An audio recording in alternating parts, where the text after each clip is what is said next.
most exciting one I've had was a cold spot. I was telling you about it was like about maybe a 10-foot radius where the temperature went from 45 degrees to 14 degrees right in the middle of it.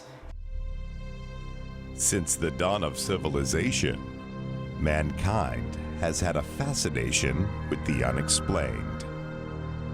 This boundless and peculiar curiosity is fueled by not only a vast history of mysterious and seemingly unexplainable events, but by our own incessant need to discover the limits of our own mortality. The question of life after death is as old as life itself. It's the very foundation of all the world's religions, and its answer, if ever discovered, would universally change the lives of every man, woman, and child, and forever alter the direction of scientific and religious pursuits. But how can such a question ever be answered? What means do we have to search for a world that is beyond our reach and years? And where should we begin? The answer may be right inside your very home.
Mysterious voices, strange lights and apparitions, a feeling of foreboding, cold spots, slamming doors, and moving objects are just some of the claims made by thousands of people each year, claims which are typically dismissed by local authorities and hardline skeptics as a hoax or the product of an overactive imagination. But these widespread claims of paranormal activity have been shared by not only the general population, but by some of the most prominent, trusted, and well-respected figures in our history. With over $500 million spent each year on paranormal-based horror films, it's difficult to dispute the effect this once forbidden subject has had on an increasingly curious population. In today's world, however, the public image of paranormal activity is usually tainted by the often unrealistic approach of the film and television industries. My views on watching a lot of the movies, we know in Hollywood they have to do their hype. We do know that.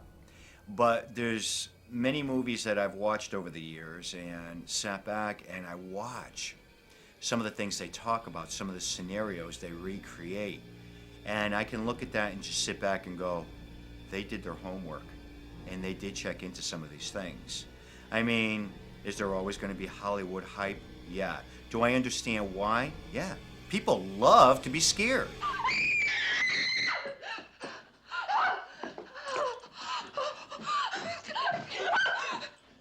In spite of the growing popularity, the consensus is not entirely favorable. There are those who would argue that Hollywood's unrealistic portrayal of paranormal phenomenon has cast an unflattering shadow of unbelievability on the entire subject, causing the public to relate paranormal activity more to science fiction than actual fact. Reality is you go into a supposed haunted location, you set up your equipment, and you sit somewhere for hours in the dark, and usually nothing really happens while you're there. We love that feeling of sitting on the edge of your seat and waiting for that big confrontation scene at the end of the movie. Well, if they made a movie based on true reality, people would be asking for their money back, because 2 hours of footsteps, knocks, moving of keys, and nothing else would bore people to tears. I think most Hollywood movies that deal with paranormal start off with a grain of truth or a good idea, but then they have to Hollywoodize it and make it sensational. Most ghost hunts and research isn't sensational at all. It's a lot of boring, time-consuming work. But in order to have a Hollywood movie, you have to make things appear that aren't necessarily there. Sensationalism within the film and television industry can create great uncertainty among the viewing audience. Much of the fear surrounding paranormal activity stems from Hollywood's exaggerated perspective of factual events. Aren't they gonna kill any of us?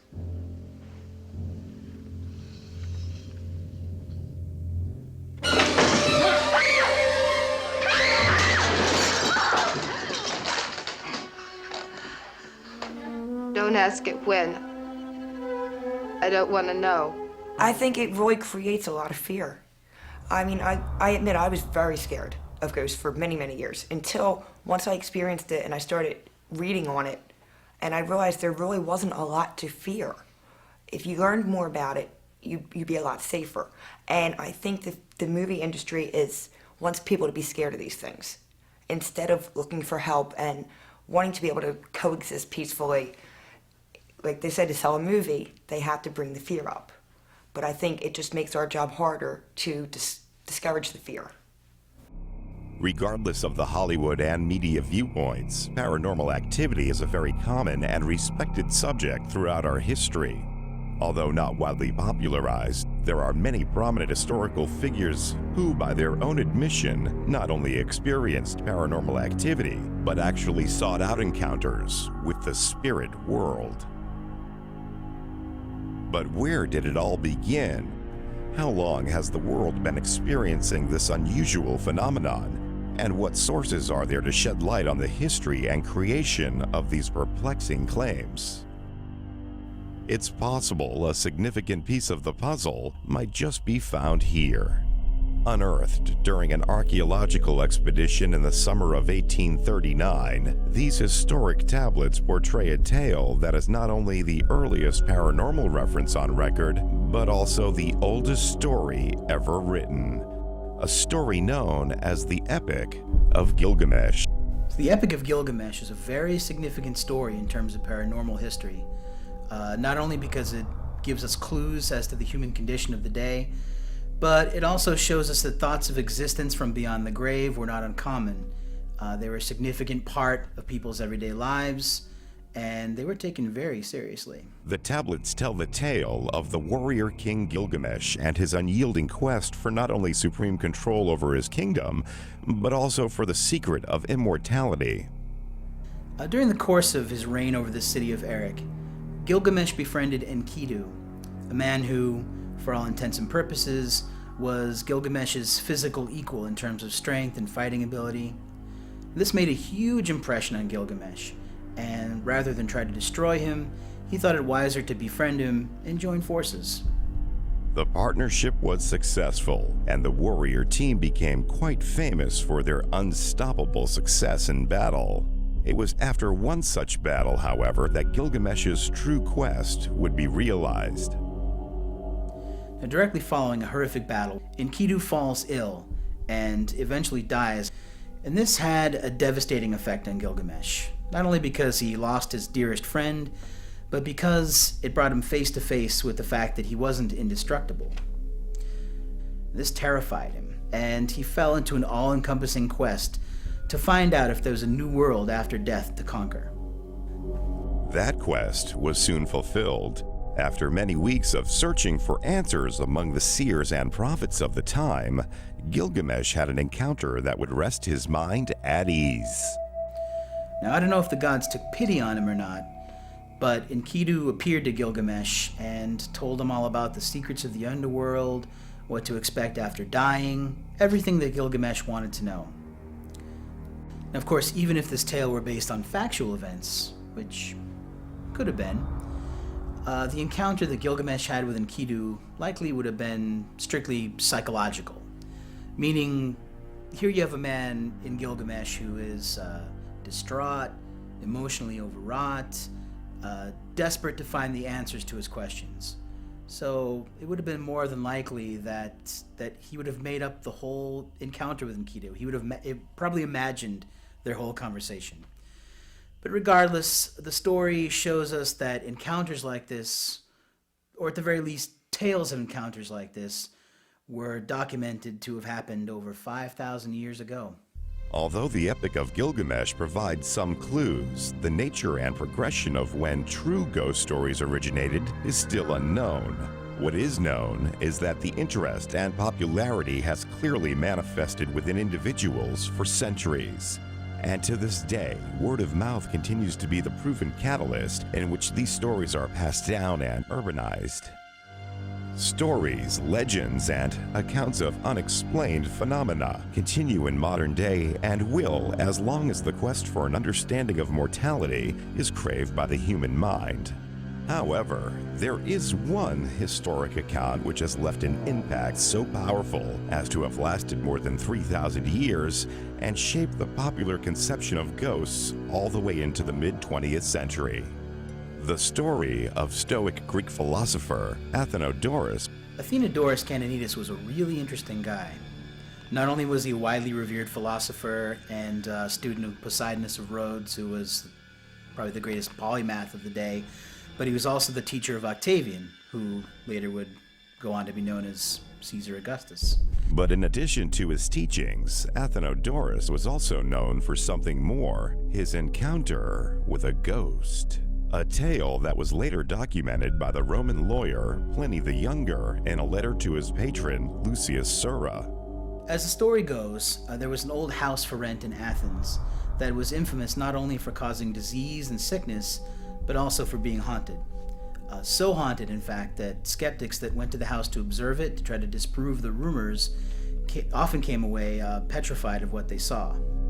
It wasn't long before Athenodorus would discover the spirit everyone was talking about. On his first night in the house, while writing, the faint sounds of rattling chains and the startling apparition of an old man caught the philosopher's attention. After trying to ignore the spirit with no avail, he decided to follow him with the hope of putting an end to the disturbances once and for all.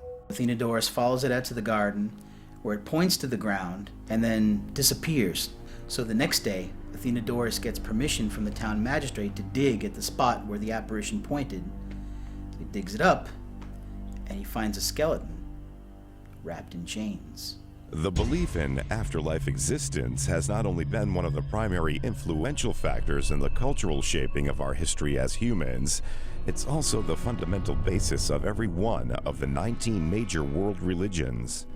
However, in spite of the obvious influence the paranormal has had on religion, a 2005 Harris poll revealed that while 82% of U.S. adults believe in God, only 40% believe in ghosts. A figure which some find to be absurdly contradicting. Really doesn't make sense, because in order to believe in God, you have to have faith, which is belief in something you cannot see or prove. But we do have a lot more people drilling God into our psyche than we do drilling ghosts into our psyche. The belief in God in itself assumes a belief in some sort of a spirit or a soul. Most people who believe in God, believe in a heaven, believes that your soul moves on to somewhere after you pass. So the fact that people can believe that and not believe that your spirit can, for whatever reason, decide to stay, be stuck here, and want to communicate with you, it absolutely blows my mind. People view things where they need this within their life. That's our powerful force that helps to guide us. Might be viewed differently, but people reach out to that and they hold on to that. A lot of people have difficulty trying to understand, are there ghosts? Are there spirits that are lingering on this plane? Why is that happening? That's a hard concept to understand if you've never experienced anything. I do believe religion still plays a large role in paranormal investigation. A lot of teams do use exorcisms, and they use blessings, and they often encourage their clients to pray. They will bring the clergy in to offer counseling and even spirit removal. I think that can be important. I believe that it can work, and maybe in some cases it doesn't work. Still, the occurrence of paranormal activity in the religious doctrine is undeniable. Each chapter in many of the religious scriptures clearly detail what can only be described as a paranormal experience. Regardless of your religion, it's difficult to find any written reference in any religious doctrine that doesn't specifically describe or base its point on the belief of contact with a spirit or an afterlife existence. The bottom line is that there is incredible similarities in the stories, and yet no one on either side is willing to step forward and make a connection. Still, the popularity of belief in a Holy Spirit far outweighs the general belief in ghosts. The unusual balance of opinion can quite possibly be attributed to the very effect of religion itself. You have to understand that most religions throughout history, especially the Christian religions, strictly forbade the attempt at communication or interaction with any spirit that isn't holy. In the Middle Ages, you would have been hung, beaten, or shunned for even claiming to have seen a ghost, let alone hunting one. So as you can imagine, it really wasn't a subject that was open for discussion. And as a result, anyone having a paranormal experience has had two choices. You either say nothing, or you give the story the appearance of a divine intervention or religious experience. And this explains why so many stories during the Middle Ages were more religious than traditionally paranormal. In 1487, two members of the Catholic Dominican order published one of the most famous medieval treatises in history, and in doing so, thwarted the investigation of paranormal phenomenon for nearly 400 years. The treatise was titled the Malleus Maleficarum, or the Hammer of the Witches. And although the document was specifically aimed at witchcraft and not spirit hunting, the distinction between the two was not typically recognized. The purpose of the Malleus Maleficarum was essentially to refute any and all arguments against the reality of witchcraft. The church at the time wanted the people to believe wholeheartedly that there were these evil creatures on the loose that would talk to Satan and steal your children, and that they were alive and present in society, and that they were a danger to everyone.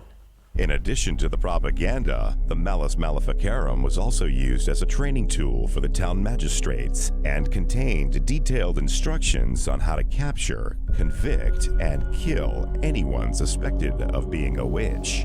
Now, obviously, this treaty had an effect on the people at the time. It affected the way they lived, the way they worked, the way they functioned on a daily basis, and it's not really hard to see the effect this would have had on the reporting or investigation of paranormal experiences during the time period. If you had experiences, if you saw a ghost or heard voices or footsteps or experienced anything unusual of any kind, you couldn't tell anybody. And for almost 400 years, anything paranormal would have had to have been hidden or lied about in order to avoid persecution. But all of that changed in late March of 1848, when the unusual experiences of the two sisters would alter the public perception of communication with the dead for nearly 100 years. Catherine and Margaret Fox lived here in this small cottage with their parents and sister Lee in Hydesville, a small village east of Rochester, New York. The Fox family started out as really kind of a quiet, unassuming, and relatively normal family. They were originally from Canada, and they moved down to New York State with the hopes of starting a new kind of life for themselves. But unfortunately, the house they moved into had a questionable reputation of being haunted. It was at the end of a long winter and only weeks after moving in when strange manifestations began to occur in the Foxes' home. Strange taps and rapping noises began to keep the family awake at night, events which were all too familiar to the cottage's former owner, Michael Weekman. The Michael Weekman family, who owned the house in Hydesville prior to the Fox family, claimed to have experiences while living there too, and just like the Foxes, they claimed to have been woken up at night by loud rapping noises, and they felt cold spots throughout the house, and they even claimed to have been touched by an unseen presence. And these experiences were just too terrifying and too much for the Weekman's youngest daughter to handle, so they were eventually forced to move.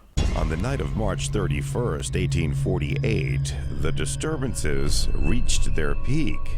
The family, scared and unable to sleep, searched the home relentlessly for the source of the noises. The children in the other room heard the rapping and tried to make similar sounds by snapping their fingers.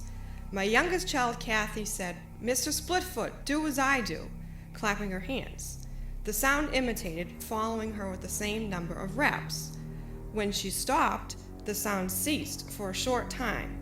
Then Margaretta said in sport, "Now do just as I do. Count 1, 2, 3, 4, striking one hand against the other at the same time, and the raps came as before. She then said, "Oh, look, Mother, it can see as well as hear." The intelligent responses of the entity prompted the Foxes to develop an audible code of communication, 1 rap for yes and 2 raps for no. It was these amazing events and their continued ability to allegedly communicate with the dead that not only lifted the Fox sisters the height of popularity and controversy, but also brought along the advent of modern spiritualism. They brought spiritualism to this part of the world. Spiritualism was alive and well in other parts of the world. They just seemed to bring it to life here. There have been times when they have supposedly been proven to be frauds. But whether they were frauds or not doesn't change the fact that they did get people thinking about things and how they work. Not just the fact that they're there, but why are they there? How are they there? What are the mechanics behind it? And that's what started the whole spiritualist movement as a religion. In the few years following the Hydesville incident, a lot of things started happening. I mean, you had mediums that were popping up out of nowhere. Spiritualism became a religion, and seances actually became a high society function. And all of these things were changing the views and beliefs that the country had embraced for hundreds of years. It was a really significant turning point in our culture. And there were the Fox sisters right on top of it all, leading the way. But the growing strength of spiritualism was not without limit. By 1885, the popularity of spiritualist belief was on the decline. Widespread claims of fraud caused a notable decrease in the spiritualist population and serious doubt in the minds of skeptics. The spiritualists were losing the battle with the skeptics, and that was primarily due to the tremendous amount of fraud that was popping up all over the world. It was almost like an epidemic. It was actually around the turn of the century that so much fraud came out. And I think that's what turned a lot of people away. People could start to realize that they can double expose their film and make it look like a ghost. And maybe at first it was accidental, but then they realized they could do it on purpose and scam people. And I think just the amount of fraud that was around at that particular time is what turned people away from it and really made it fade out for decades. Back in the day, they would put on a big song and dance, and there's even reports of some of the most famous mediums back when spiritual, investigating and spiritual era really opened up, where they were actually swallowing cheesecloth and then regurgitating it at their high point of the seance, and calling it ectoplasm, and all these things kind of added to the crash of mediums. In the late winter of 1847, a young spiritualist couple from the small town of Vienna, Canada, gave birth to one of the most influential minds of the 20th century, Thomas Alva Edison. In the early 20th century, spiritualism was in full swing and quickly nearing the height of popularity among the middle class and blue blood socialites. Having been raised in a spiritualist family and admittedly progressing in years, Edison's thoughts began to focus a bit less on the physical and more on the boundaries of mortality. an interest which was echoed in 1916 when Edison's friend and famed British physicist Sir William Crookes began experimenting with an increasingly popular pastime, spirit photography. Sir William claimed to have been able to capture a human spirit on film, and although this was really somewhat of a controversial thing at the time, it was enough to pique the interest of a lot of his scientific colleagues, and not the very least of which was his good friend Thomas Edison. Inspired by the British inventor and following Crookes' death in late 1919, Edison allegedly began development on what could only be described as an apparatus for communicating with the dead, or ghost phone as it was often called, a project which was described in the October 1920 issue of American Magazine. The article was called Edison Working to Communicate with the Next World. It was an astounding endeavor of the time, and it was very mysterious, and only a handful of people knew anything about it at all. But because of Edison's reputation and his successes, there was a general confidence that if anybody could make a machine like this, it was Edison. Although there was much speculation surrounding the matter, it was Edison's belief that if an afterlife intelligence could be captured on film, then it was quite possible that his ghost phone might actually work. If our personality survives, then it is strictly logical and scientific to assume that it retains memory, intellect, and other faculties such as knowledge that we acquire on this earth. Therefore, if we can evolve an instrument so delicate as to be affected by our personality as it survives in the next life, such an instrument, when made available, ought to record something. In the early morning hours of October 18th, 1931, Thomas Edison died, possibly taking with him the secrets of what might have been the most astounding invention in history, and leaving behind the continuing question of life after death. In 1941, 10 years after his death, Edison allegedly made contact at a seance in New York conducted by Scottish engineer and inventor of the television, John Logie Baird. According to first-hand accounts, Edison revealed to Baird that the plans for his ghost phone were left in the possession of 3 of his former assistants, and that the machine itself was built but never worked. Neither the machine nor the plans were ever found, making his ghost phone one of the greatest mysteries of the spiritual and scientific world.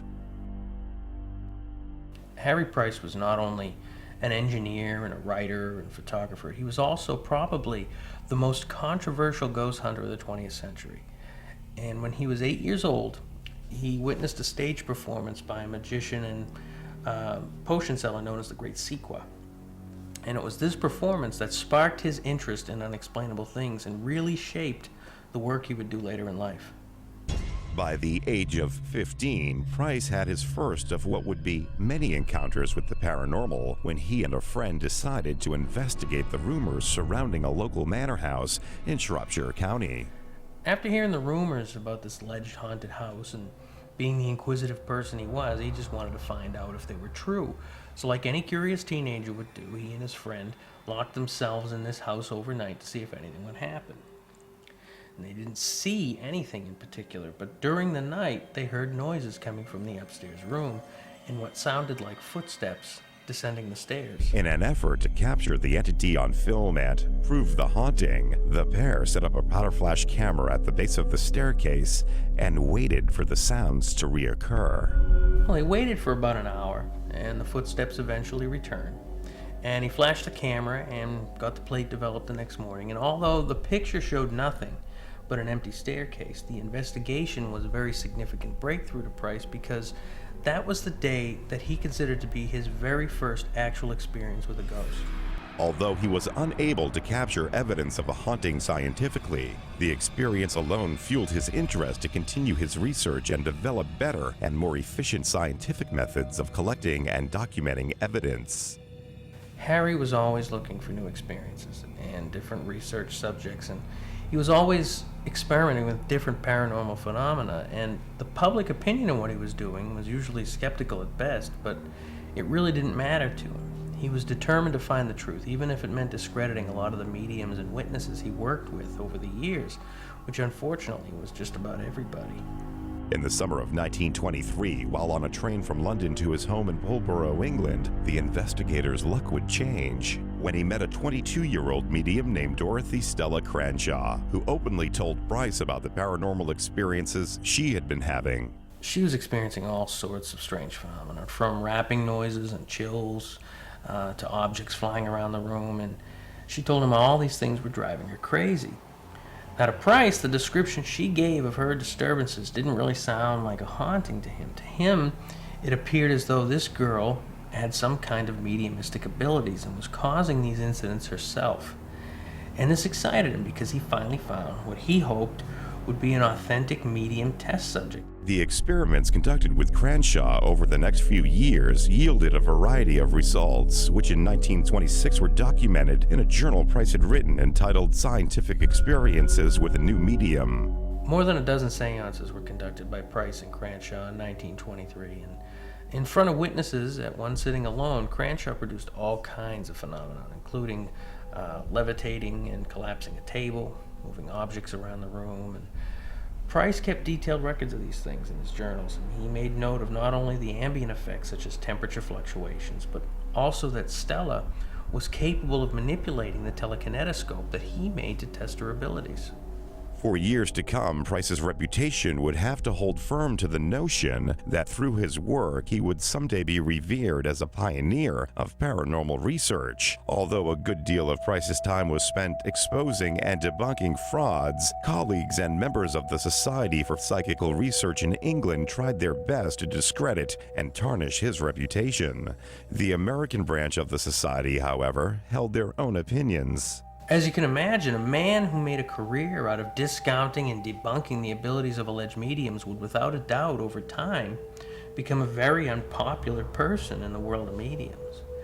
But Harry Price was never out to win friends or the popular vote. He was looking for the truth so he could study it and test it and document it. And exposing some of these psychics as frauds really just cleared the playing field and helped make his job a little bit easier in finding authentic abilities to study.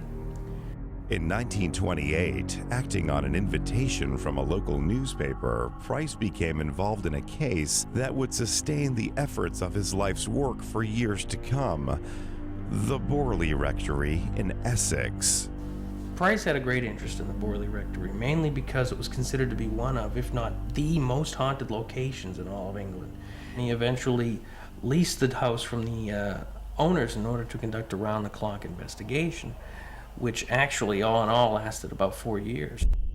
He placed an ad in the newspaper and invited open-minded investigators, mainly students from the local college, to stay in the house and document any phenomena that might occur. To help them, he created a handbook which detailed the proper methods and techniques for conducting and documenting a paranormal investigation. This was the first book of its kind, and many of the methods he developed are still in use today. From beginning to end, there were over 40 investigators working with Price on that investigation, and there were a lot of paranormal accounts collected, from hearing bells and rapping noises to mysterious writings and messages, and all of these things were documented.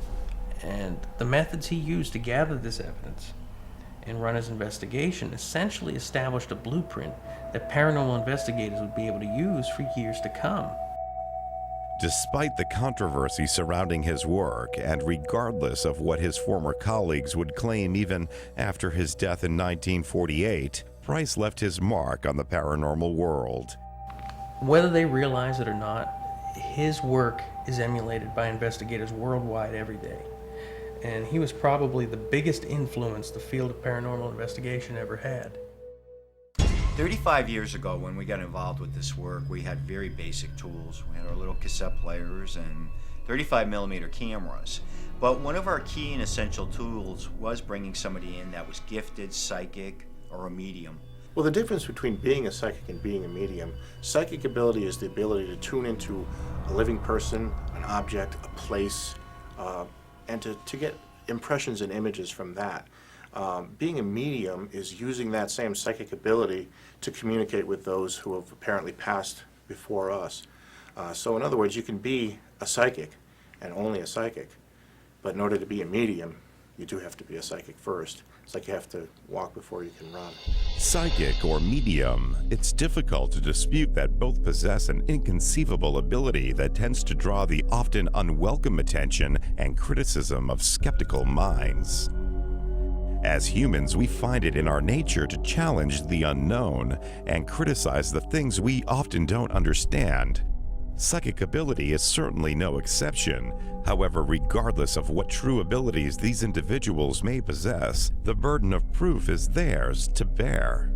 Go either way. There are a lot of mediums out there who claim to be able to contact the dead and speak with the dead, and a lot of them do it just because of the money-making aspect they can get out of it. But I'm sure within the world that we live in, there has to be someone out there who has some special talents that can pick up and communicate with the dead. Communication with those who have experienced life after death is a fact, and it's as easy to believe in that for me as it is to believe in trees. Unfortunately, I can take you outside and show you the trees. I can't show you the spirits. It's a personal experience. Psychic ability has been the foundation of paranormal research and spirit hunting for hundreds of centuries. It's been both the subject of praise and the primary symptom of humiliation. But in spite of the vast cases of fraud unveiled throughout the turn of the 20th century, or the ever-entangled controversy surrounding the validity of mediums, they are still a widely used resource in modern paranormal investigation, and often bring to the table a varying range of unique abilities. Some possess the ability of clairvoyance or precognition, which is the perception of events that have or might occur. Others possess the power of psychometry, which is the ability to obtain information through touch. Although they differ in their application, both have been considered a valuable asset to the research and validation of evidence. We actually have people in our group who are mediums. There's absolutely nothing wrong with that. People in our group have a lot of different abilities, just from feelings to being able to see spirits. And having all of those different abilities being part of the group gives a whole lot of validation to what we do when we give that information to a client. When you can get somebody who can see a spirit and have somebody else who can just sense it at different times but come up with the same thing, that's very validating when you hand that over. So all these different abilities, mediums or whatever level of sensitivity, is very important when you're doing an investigation. Equally important is the group's ability to document their findings and capture evidence in such a way as to present it to a growing skeptical society, something mediums have yet to accomplish and the science-minded have yet to support. You know, we're no better than the psychic or the mediumistic investigating. We just offer hard evidence to people, evidence that's hard to take for skeptics, evidence that they may think is actually paranormal phenomena, and that's hard to do when you're just dealing with opinion and a theory and no actual science behind it. As a medium, the evidence that I collect is usually in my head. I don't have any equipment or anything like that, so capturing it wouldn't really be the right way of putting it. How often do I experience evidence? I can pretty much go into a house that's never had any history of paranormal activity, and I would still pick up on the spirit world as a constant, and it's all around us. I was feeling like there were two people standing by the window. It felt like a mother and a little girl, and they were looking out the window. It felt like they may have been talking to somebody out that window on the right side. Well, as I remember it, I don't literally see what I'm picking up on. I mean, I'm not seeing it with my eyes. It's being impressed upon my mind. The easiest way to explain it is it's very, very subtle. It's almost as if I remember what someone looks like when I'm saying that I see someone. It's that subtle. And it does take a while to figure out what's me and what's not. But I've gotten to the point where I'm able to do that. And I did perceive of a child. When I say a child, I want to say 6 to 8 years old, a little girl. She was standing right inside this door, about 4 feet inside this door. When you guys first opened the door? No, I was sitting in there by myself, and Karen was coming around. When I heard Karen, I turned to look at her, and the little girl was standing there. I feel like she came out of the closet. I didn't see her come out of the closet, but it felt like that's where she came from. That's kind of where we were getting the reading, too. It was right about that. She's only about this big. Yeah. I mean, I could go into detail and describe everything about what she was wearing and so forth too. And it's all what I need to know. She's not going to tell me something I don't need to know. But I did pick up on a small girl with a kitten. I did not get the girl's name, but she did give me the kitten's name as Charlie. And she does seem to hide in the closet of the room that we were in with the kitten. I had a feeling that she wasn't supposed to have the kitten in the house, and that's why she was hiding. When it comes to paranormal investigating, there's really two types of investigating that researchers do. There's scientific investigating and there's psychic or mediumistic investigating. And I don't think one or the other is necessarily better. I just have a problem with mediums and psychics putting forth their opinion as fact. If we're dealing with somebody who says they see a spirit across the room and you're checking, there's temperature drops, they're picking something up on the infrared, and if they can document that scientifically, that proves that what this person is picking up on is something that's accurate. The biggest message with what I do is that I am not gifted or better or different than anyone else, and anyone can do this if they simply just take the time to develop it. The way I explain it to people is that the spirit world is a constant. It's as if it's raining outside all the time. You can't make it rain. You can't stop it from raining. You can't make it rain harder or softer. But it's up to you whether you want to stick your head out the window and get wet. It's going to be there, whether you're there or not. Spirit communication is not limited to those with psychic abilities. Specific devices have been used throughout the years which are said to allow anyone to communicate with the spirit world. One particular form of communication, known as pendulum dowsing, originated in Egypt over 4,000 years ago, when it was used as a means of spiritual healing. But over the years, the primary function and general technique has varied, and in the field of modern psychical research, dowsing is used not only to locate spirits, but to communicate with them. Stop it. Are you guys familiar with dowsing? Crystal pendulum dowsing? In a typical dowsing session, the user determines which pendulum motions will indicate a yes or no response, and then holds the pendulum steady while asking specific questions. Are your mom and dad in this house with you? No. Do you miss your mom and dad? It's believed that the spirits either manipulate the pendulum or the person using it to communicate their answer. Although this type of communication has been subject to many debates throughout the years, the general principle behind it is one that has been applied to a variety of devices. One in particular, the Ouija board. Much like the pendulum, the Ouija board is typically used by those seeking to foretell the future or discover occult knowledge through paranormal or supernatural means. Some believe this mystical tool originated in China over 3,000 years ago. Others claim the device has a primarily Greek history and was first used in the year 540 BC. However, the first undisputed use of these talking boards came about with the birth of the modern spiritualist movement in the late 19th century, when three business partners, E.C. Reich, Elijah Bond, and Charles Kennard, formed the Kennard Novelty Company and created an all-new alphanumeric version of the original talking tablets used for centuries. The new design featured the alphabet scribed in arcs across the middle of the board, along with the numbers 1 through 10. The keywords yes and no and goodbye were also added. In place of the original planchette was a four-legged paddle-shaped pointing device, which would allegedly allow the spirits or its users to spell out responses rather than writing them. Kennard called the new device Ouija, after what he claimed was the Egyptian word for good luck, and sold the board as a parlor game. However, the ventures of the Kennard Novelty Company were short-lived. In 1892, in the face of financial ruin, Kennard lost his company to one of his former employees, William Fold. One of Fold's first public relation gimmicks as master of his new company was to reinvent the history of the Ouija board.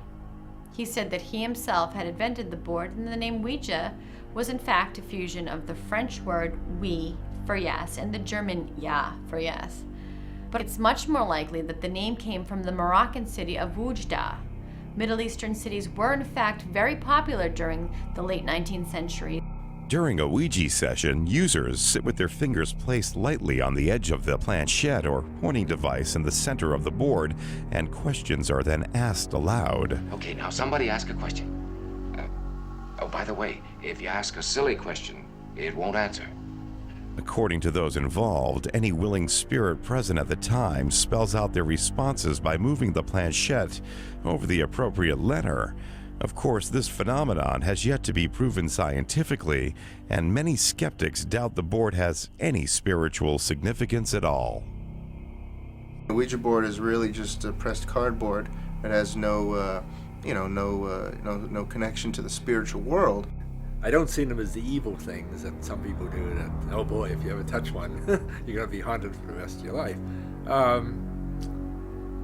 It's probably a tool just like a pendulum and crystal ball and so forth that some people can use to help them focus. I don't think there's anything supernatural about it. Many skeptics of the board attribute the movement of the planchette to dishonesty or the unnoticeable reactions of those touching the pointer. But what of the claims of paranormal activity said to manifest during a Ouija board session? We believe it's the act of what you're doing that kind of promotes and works as a catalyst for paranormal activity. You're sitting there and you're trying to communicate, and perhaps these things are seeing you do that, and they're going to come out and you're going to get good and bad with that. Although it's true the Ouija board has a history considered by most to be nothing more than a novelty, there are still many who to this day regard it as a mystical portal to another world or a spiritual antenna set to facilitate contact with all types of paranormal entities, ranging from friendly souls to ill-intended demons. Well, a Ouija board, I would say we have a little saying about the Ouija board. If you put hinges in the knob in it, we could use it as the door to hell. A Ouija board is like literally leaving your door open. If you don't know what you're doing, anyone can come in. And it's like attracts like in spiritualism. And if you get a bunch of drunk people together with a Ouija board, they're not going to bring through Mother Teresa. They're going to bring through someone at a very low level who may want to scare them and may even want to hurt them. So I would never, under any circumstances, condone the use of a Ouija board. Well, to us, Ouijas or witch boards are a tool that you never use on a site. Because if it's already active and you're opening a doorway, you're only going to make it more active by opening a doorway for other things to get through. You could become possessed. You could lose yourself. That's a bad thing. Regardless of the differences of opinion surrounding the use of Ouija boards, one question still remains. Are they indeed capable of producing or facilitating the production of paranormal activity? In the hopes of finding an answer, the New Gravity Media team decided to put this ancient oracle to the test. Well, what we wanted to do is we wanted to bring together not only mediums, but individuals who claim to have experience producing activity with a Ouija board. And fortunately, through the help of Jim Bucknam, a medium for Boston Paranormal, we were able to find a few people that fit that description. The team enlisted the help of Barbara Safransky, a medium and curator of a small shop in Salem, Massachusetts called Angelica of the Angels. The session was held in the home of Tom Elliott, also a member of the Boston Paranormal Group. Well, we set up the equipment. We had 2 cameras on tripods and 1 roaming, and we placed a microphone over the table and miscellaneous meters around the room. We put a EMF meter on the table and a thermometer and humidity sensor on the mic stand and a Geiger counter to keep tabs on the background radiation level. With all of the equipment in place, the session began. Both Barbara and Holly sat at the table and centered themselves spiritually before starting.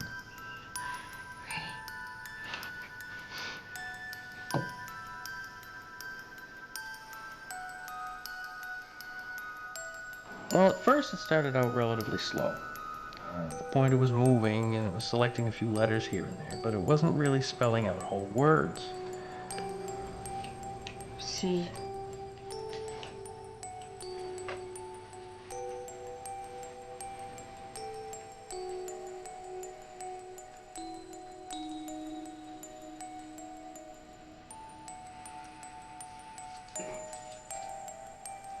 A.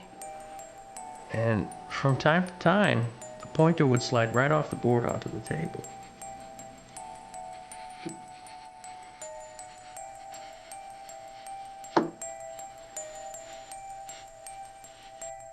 To compensate for the lack of specific responses from the board, Barbara began to interpret the movements of the pointer psychically. Yes.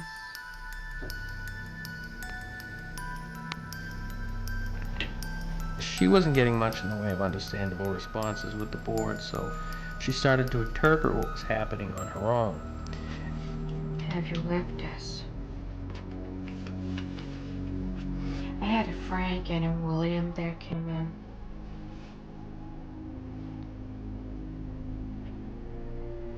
I feel that this is definitely a male entity that's trying to communicate.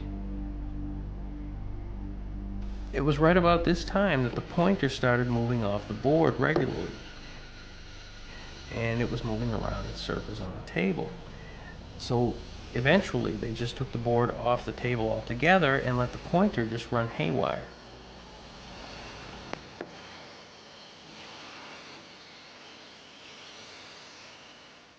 It was during this display that something unusual began to happen to one of the people in the room. There were 2 stationary cameras and 1 floater. I had the right side near the front door, and Joanne had the left near the kitchen.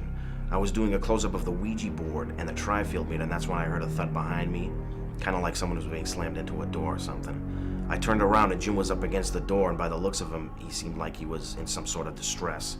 It was kind of dark, so I motioned to Mike. He had the infrared camera, and I pointed to sort of start shooting behind me.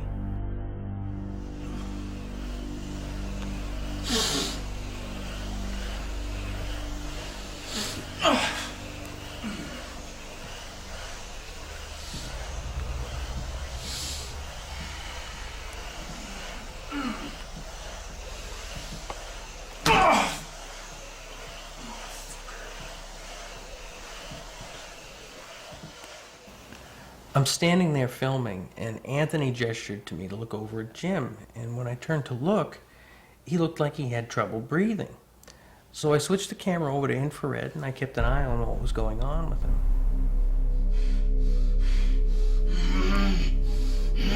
No! You're not coming through me. You do not speak through my voice. You understand?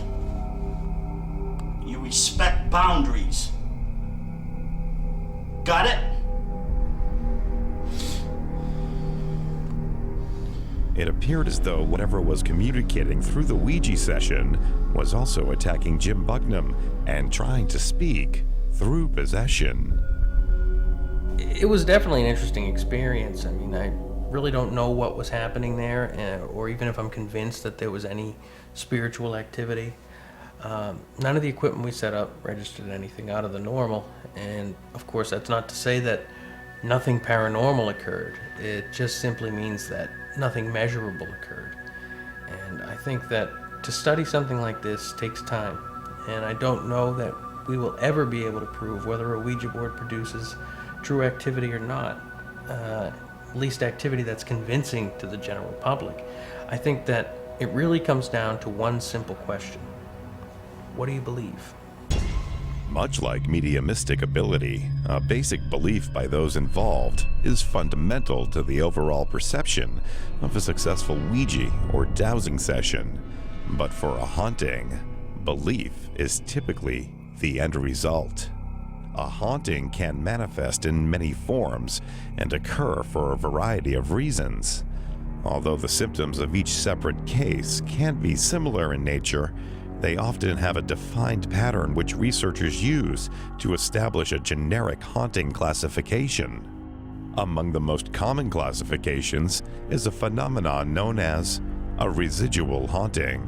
During such an event, witnesses may report many unusual occurrences, such as apparitions, voices, footsteps, and other ghostly anomalies that very often leave them convinced they have encountered a true spirit energy. But in reality, a residual haunting is not believed to be a haunting at all. Two of the signature traits typically associated with this type of phenomenon is the anomaly's lack of intelligent interaction and the general tendency of the activity to repeat itself over time. One particular example of this can be found here at the Houghton Mansion in North Adams, Massachusetts. Home to not only a Masonic lodge, the mansion is also the haunted headquarters to the Berkshire Paranormal Group, a local investigation team which regularly conducts tours of the mansion as well as independent and joint investigations with other local groups. One particular residual haunt can be found in a specific area of the mansion's basement where the shadow of a small spirit is said to appear on a regular basis. It's funny because you see light from outside. That we have that one street light, and it shines in and just gives you just enough light in here to maybe make out like the silhouette of this door. And then you'd be standing there, and yes, maybe it's your eyes playing tricks on you, but it's still kind of bizarre that it's about this high, and everybody can see the same thing.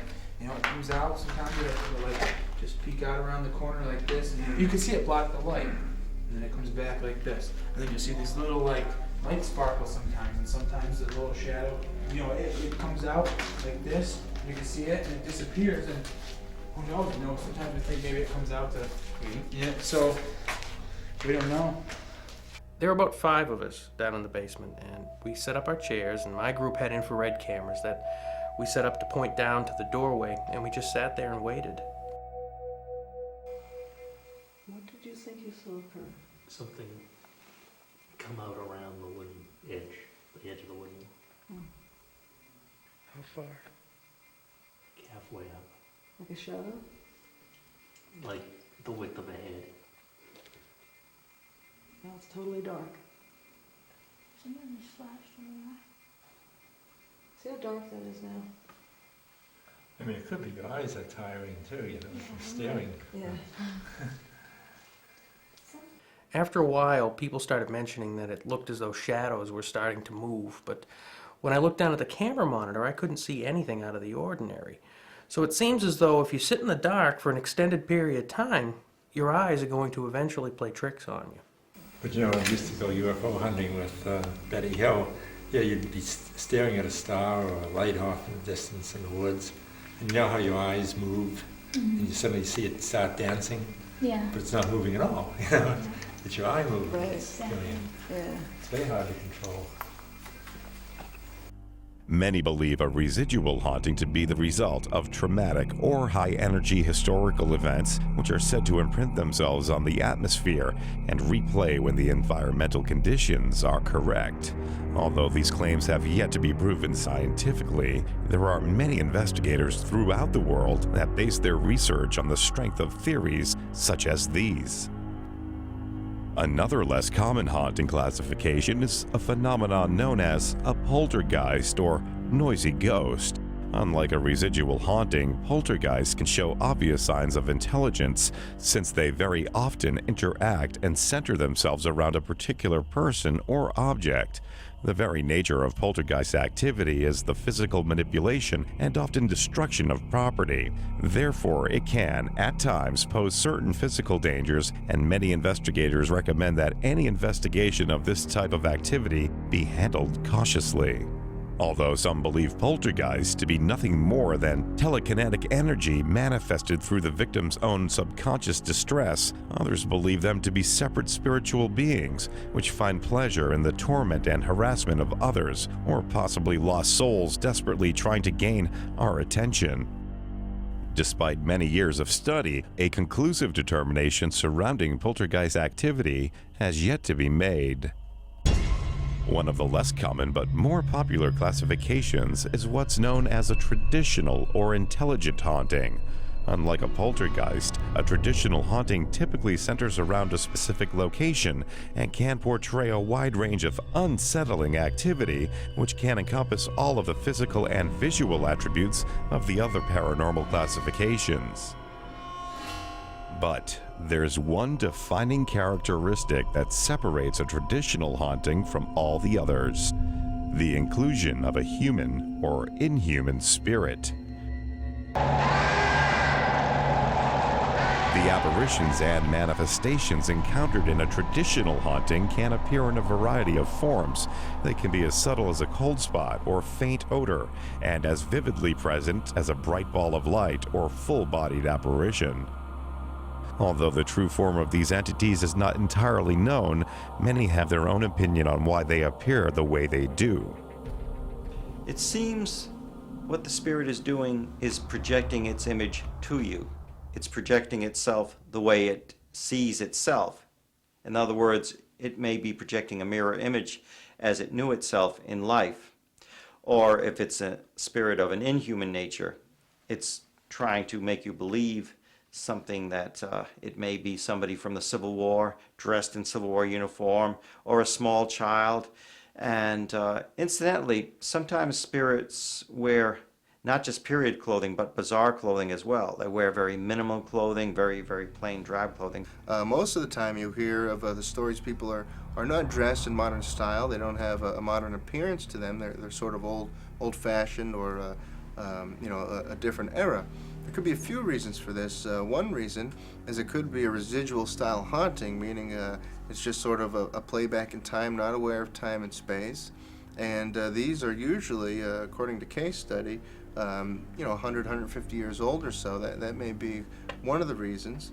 Another reason is accessibility to locations. Most people that are investigating the paranormal are not in people's houses, are not in modern day structures. They're grave stomping in old graveyards. They're running around in abandoned buildings, going into old tuberculosis hospitals, all these places where you're going to see people of an older generation or a different style dress. The appearance of ghosts is certainly a subject that is open to interpretation, but still, there's a bigger question in play.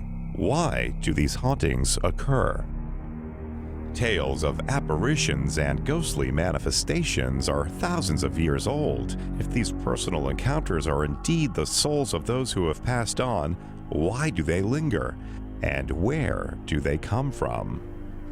I think hauntings have been occurring throughout the history, at least the recorded history, of humanity.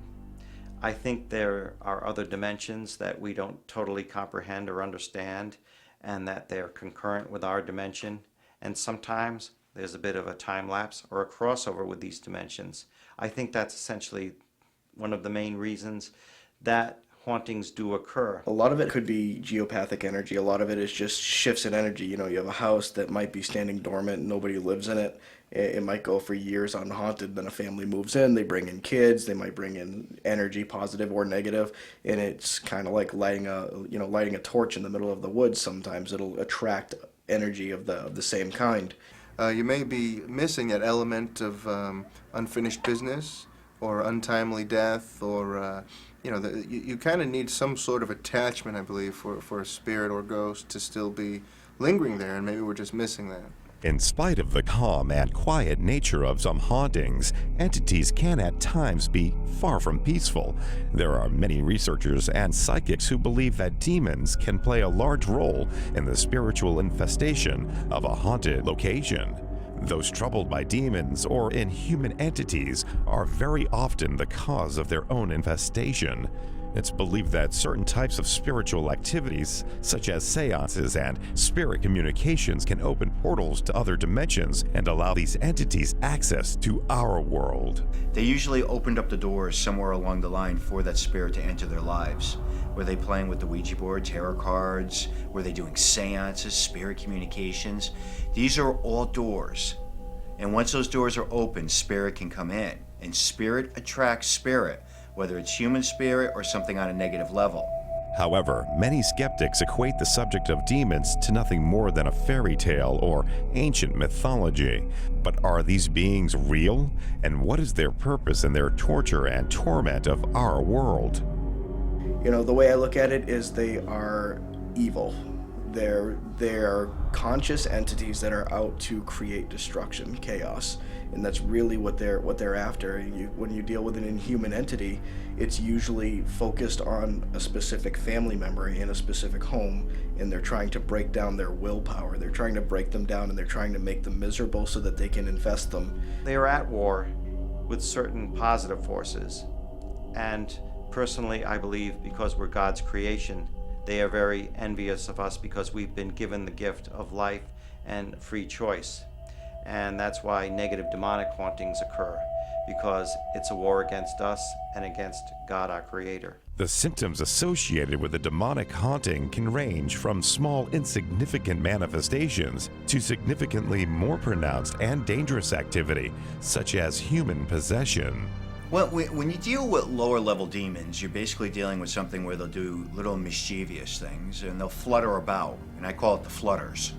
And they're just like nonsense type things. You know, just enough just to annoy you, to let you know that they're around. The difficulty in researching this type of activity, aside from its obvious inherent dangers, is primarily due to the entity's ability to appear in any form they choose. A lot of times it can disguise itself as your grandmother, your grandfather, a deceased loved one, a child. It's very confusing and it will deceive you. Very seldomly will I ever come to a quick decision that we're dealing with human spirit or we're dealing with something on a negative level. Sometimes it could take several trips to a location or dealing with a person continuously to be able to solve that puzzle and see what the next step is going to be to being able to help that person out. Whether the haunting is traditional, poltergeist, or demonic, it's very often an unwelcome and frightening addition to most homes. For this reason, researchers will often work with their clients to help find solutions and take steps to clear their homes of any unwanted or negative entities. We give them different ways, different things they can do in their house. One big thing is to keeping up a positive energy will help immensely. Sometimes they can have priests come in and bless their home. That will never hurt. If the energy, the house isn't like free flowing, there's a lot of furniture and the energy is stifled in some areas, the more openness you have, the more it can flow. And we'll give them tips like that and things they can read, and we will always stay in touch with them. If they think things are fine and it comes up again 3 months later, they can get right back to us again. And we'll go back and look for another way to help. Every case is unique, basically, on their needs. One particular method of clearing unwanted entities is what's known as an exorcism. Jim Bucknam, a medium and investigator for the Boston Paranormal Investigators Group, does just such a clearing. What I usually do is, first the client will do a walkthrough with me through the house and show me the places that they think that they've seen the entity, and they'll describe stories to me about some of their experiences. So what I'm going to do is just walk all over the place. I'll go outside, I'll go upstairs, downstairs. My daughter moved. She's in a lockup right now because she's become extremely mentally unstable. I just sort of kind of closed her door. Okay. It's a disaster area in her bedroom. It's very. I need to look in her bedroom. I won't disturb anything. I'm just letting you know about this. No, I don't really. I'm not You're welcome to any. Concerned about that. I'm more concerned with the energy and seeing what's what. To do that, I need to have the whole house. Go for it. And then I go through myself, and I usually carry a legal pad with me, and anything that comes to me, any perceptions that I have, anything that I see, I write it down. It's sort of like it's like detective work. I want to know what's happening, why is this haunting taking place, what's the cause of it, what kind of entities are involved, how are the people being affected, and I go through that whole process. And usually when I go through a house, I may fill out 3 or 4 pages of notes, and that's just for myself so that in the end, when I perform an exorcism, I know what it is that I'm dealing with. Once the history and primary areas of the activity have been established, an exorcism is performed, typically in the most infected area of the home. Jesus, Jesus, Jesus. Odin, Odin, Odin. Freya, Freya, Freya. Thor, Thor, Thor. Amun-Ra, Amun-Ra, Amun-Ra. The great white buffalo, the great white buffalo, the great white buffalo. I'm calling upon Jesus, all 7 of the archangels, and various other mansions of light or mansions of God. I am asking them to come to that particular location where I am at. While I'm doing that, the energy, I'm tapping into the energy that they represent. And that energy is coming into me. And in many ways, I'm sort of like a magnifying glass or a key. On this residence, take any dark force entities therein and send them to whence they came and bind them there never to return. Dissipate any negative thought forms from within this residence to the universal substance. As I'm saying what I would like for them to do at that place, taking whatever entities that are there and sending them to whence they came and bind them there never to return, taking any object within the person's home and neutralizing it, getting rid of any negative energy that's in the house, closing any portals or doorways to other dimensions where these entities are coming through. And all that energy is coming into me from these different places. At the same time, the entities that are at the home are fighting me because they don't want this to happen. Once this is accomplished, then place roundabout above and below this residence 7 HD sharp shields for its protection. Thank you.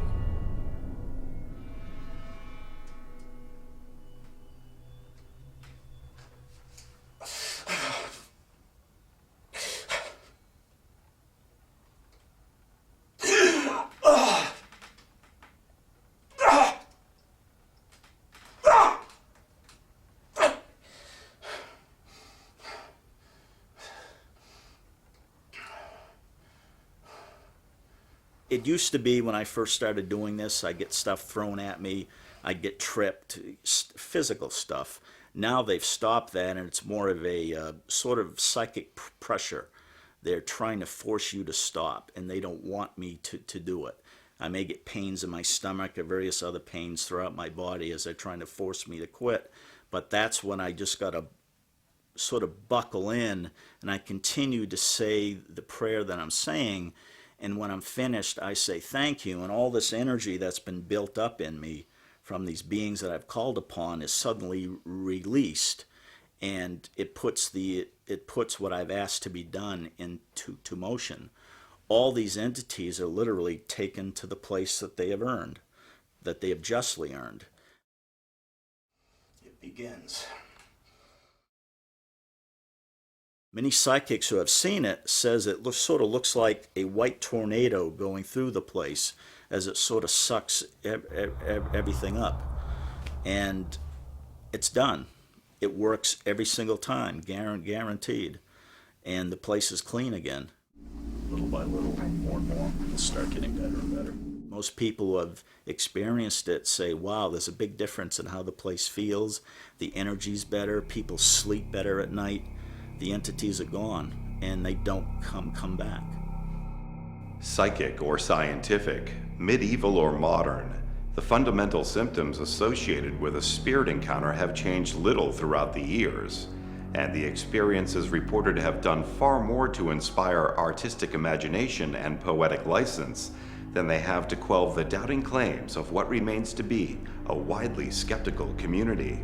I think it's fine and actually probably good that we have non-believers out there that don't believe in the paranormal. It keeps us on our toes. It makes us try to only put forth the most strict evidence that we've captured. Healthy skepticism is a very good thing. Closed-minded skepticism is not, and I think the public wants to be informed and be aware. Still, it's possible that the reason for this high level of skepticism may reside with the experience itself.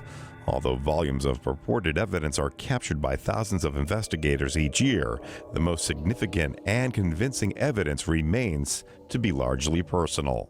I had seen a family member who had passed on at the funeral home, and I was about 11 years old and couldn't figure out why I was seeing them and what the reason was. So I wanted to, as I got older, started reading about it and trying to figure out why I saw what I saw and how it was all possible. I literally chased it into the bedroom, calling my son's name. He was about the same size. And when I got into the bedroom, he wasn't there. And I actually accused him of lying and hiding. And he came up from the basement 5 minutes later and asked me if I was calling him. And I'd never seen it. I chased it down the hall. That was my defining moment. I was 14. I was in the kitchen with my mother. It was in August, and it was a very muggy day. There was no air. And she used to hang the fly swatter on the back of the door, and it started doing this, back and forth, and then the the utensils that were hanging over the stove started going back and forth. And I looked at my mom, and she looked at me. I said, "You saw that, right?" She said, "Yeah." I said, "Cool." About 2 years ago, I thought I heard sounds in the evening upon going to sleep. And I thought they were voices. I normally did the normal thing, and I checked outside. Wasn't my neighbors, no televisions were on, and I started to hear it on a fairly constant basis. I was in a cemetery, and I was alone, which is something that we don't usually do, but I was young and I was alone, and as I was gathering my equipment at the end of the night, about 4:30 in the morning, I felt something grab my leg, and sort of a thrust forward, a push down. I was pushed down, and sort of just had a feeling come over me that I wasn't wanted there anymore. For many, proof of a haunting goes far beyond the personal experiences of others. It requires tangible evidence which can be studied and validated through scientific methods. Unfortunately, the scientific community has little interest in the study of paranormal phenomena and has rarely produced equipment with the sole intention of being used in psychical research. Therefore, those who research this field must rely on the data captured with only the equipment that is available. EMF meters, motion sensors, video cameras, basically regular cameras, recorders, flashlights, and basically thermometers. That's pretty much a standard equipment case. Every piece of equipment that is used in this field has not been created for this field. It's been created for other things. If there was one machine that was going to point the ghost out to you and take its picture and have a conversation with it, well, then that's what a piece of equipment we would bring. But there is no magical machine yet, and we don't really know what we're looking for and how to find it. So we're using what equipment is available for us in this day and age to try and find what's unknown. There's times we can't cover every area at every time, and we can set up equipment that, say, a motion sensor could pick up movement if no one's in that area. So it just gives us a broader range and more things we can look at later. Much of the equipment used in psychical research was designed to monitor atmospheric conditions such as radiation, humidity, and barometric pressure. The goal is to establish a trend in the readings which may help predict or confirm the presence of paranormal activity. For me, when I see there's a meter getting a reading, that's significant. It's significant to where maybe I can get other evidence. I can try for EVPs, I can try for photos at that time. Usually anytime we see a motion on any of them, we're basically taking pictures right away, recording right away, because it could be telling us there's something there. Well, our group believes that moon phases and barometric pressure actually can affect the activity on a case. So we do track that, just to kind of be able to compile some data. When the moon phase is in this phase and the barometric pressure was higher, we got better results or whatever. Changes in the data collected during an investigation not only serve to provide clues to the presence of paranormal activity, but monitoring even the most basic atmospheric conditions, such as temperature, can also serve to dictate the methods researchers use to investigate. If it's too cold and we're investigating outside, we have to be careful not to breathe when we're taking pictures, because breath can be mistaken as a mist. If it's too humid, there's extra moisture in the air, which could create false positive orbs in our pictures. So all of those things are really important when you're planning your investigation. Equally important are the methods in which any activity is documented. Although devices such as the Geiger counter or EMF detector may provide claims to the presence of an entity, they will, however, do very little to capture tangible evidence of such an event.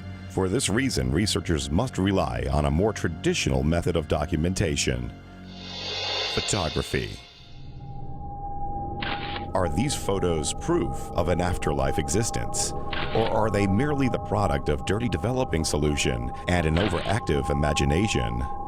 The answer may never be known, but what is known is that photos like these have been captured by investigators for over 100 years.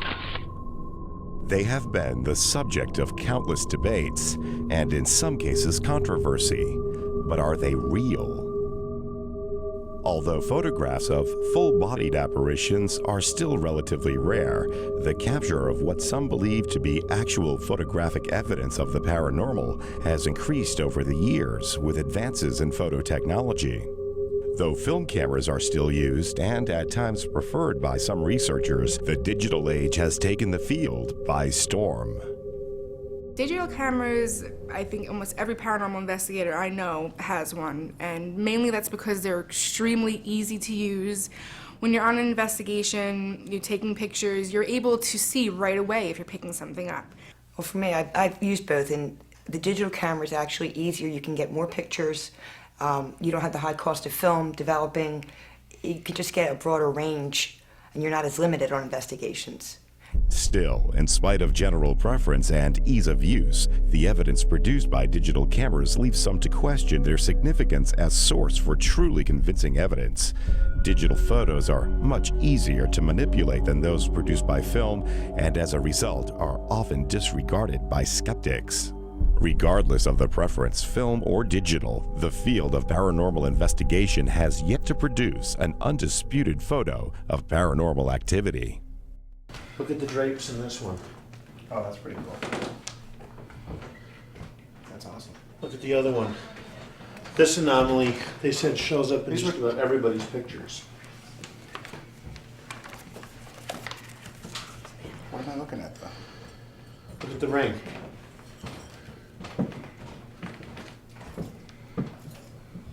I'm not really sure what it is that I'm seeing, though. It's kind of... We're getting amazing EMF in there. I heard. I don't know if you call it an ability or a sense that I have, but I can look at a photograph or a piece of film and I can say, no, that's not something paranormal. That's just something that just happened. One of the most common photographic anomalies captured is a phenomenon known as orbs, strange circular translucent objects which can appear randomly in photos taken at just about any location and are typically unseen by the naked eye. Every day, hundreds of pictures like these are taken all over the world, and not just by investigators, but by people from all walks of life. Some believe this strange phenomenon is conclusive proof that we are surrounded by paranormal energy, and these translucent orbs represent a passing life force that exists in a world beyond death. But others have their own opinion. I believe that orbs are usually nothing.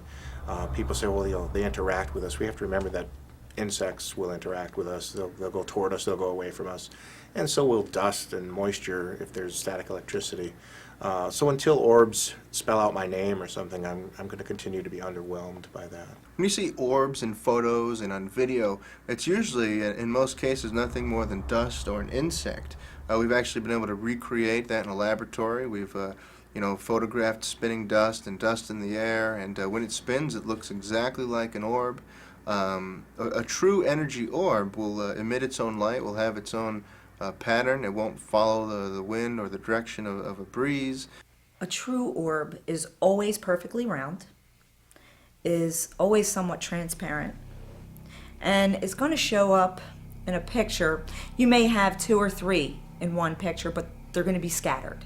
If you're looking at a picture that contains dust or rain or snow or some other particle in the air, it may not be round.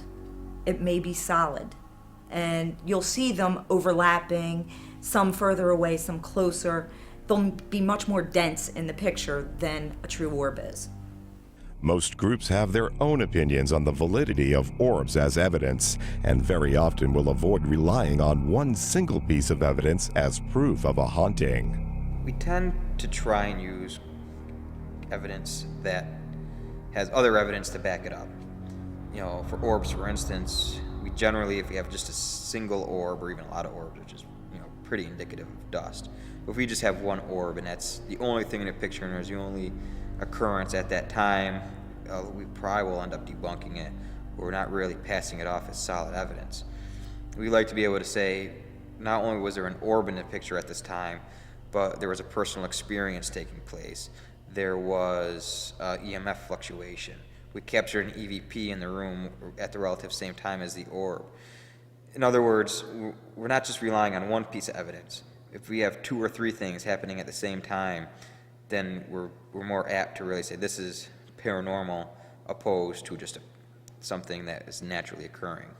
When you've basically canceled out everything it could be, then it's paranormal. And by saying it's paranormal, it's not saying that it's a ghost or a spirit. All it's saying that is it's something beyond the normal. In the world of paranormal investigation, the evidence gathered by researchers is not strictly limited to visual. There is another kind of evidence which, if proven out, may constitute the possibility of actual verbal communication with the other side. The evidence is known as EVP. EVP's electronic voice phenomena is something that has come into the forefront today like I can't believe. And over the years, our theory was that it was attracted, the energy was attracted to the magnetic tapes, the cassette tapes, the videotapes.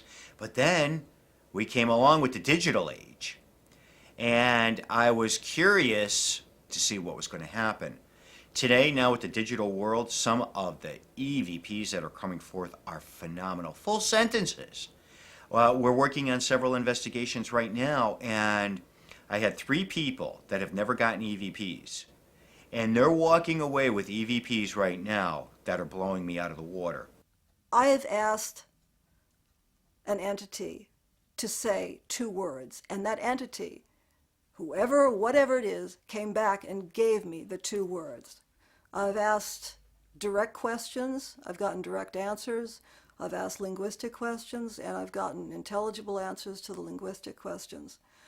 So there are intelligent entities. They are not always on cue. They're erratic. That is the nature of the entity. Are you afraid of us? You want us to go away? Usually when, like for me for instance, when I go on an investigation, I might take like 20 pictures, but I'll have 4 hours of audio, because I just feel audio is more substantial to what we're doing than pictures, because pictures, can be very easily, not faked, but, misunderstood. EVP is a little bit harder to, explain. The capturing of electronic voice phenomena has become a staple of modern paranormal investigating. In fact, it's hard to find a group today that doesn't incorporate this type of research into their investigation. Many researchers have their own methods and techniques for capturing EVPs, from equipment preferences and specific questions asked to how to handle the recorder. A lot of people, the first time they'll do it, if they're a little nervous about things, they'll just set it in a room and leave it and walk away and maybe go eat dinner or leave the house, go shopping or something. Then they'll come back and just listen. If you listen really close, you can hear it. Or you can hold it in your hand and ask specific questions, maybe even related to the building or the place you're at. When I'm trying to get EVPs, I use at least 2 recorders at one time. That way, I know if there's a sound on one and there's not on another, there's a good chance that's an EVP. If you pick up a sound on both recorders, it's generally not going to be an EVP. It's some kind of background noise. I always tell people in our investigations, do everything natural. Don't go in provoking. Don't disturb things. Put your tape recorders down. Have your normal conversations. Talk about what might be happening in that environment, in that haunting. And you'll walk away with some of the most phenomenal EVPs. Can you give us a sign of your presence here?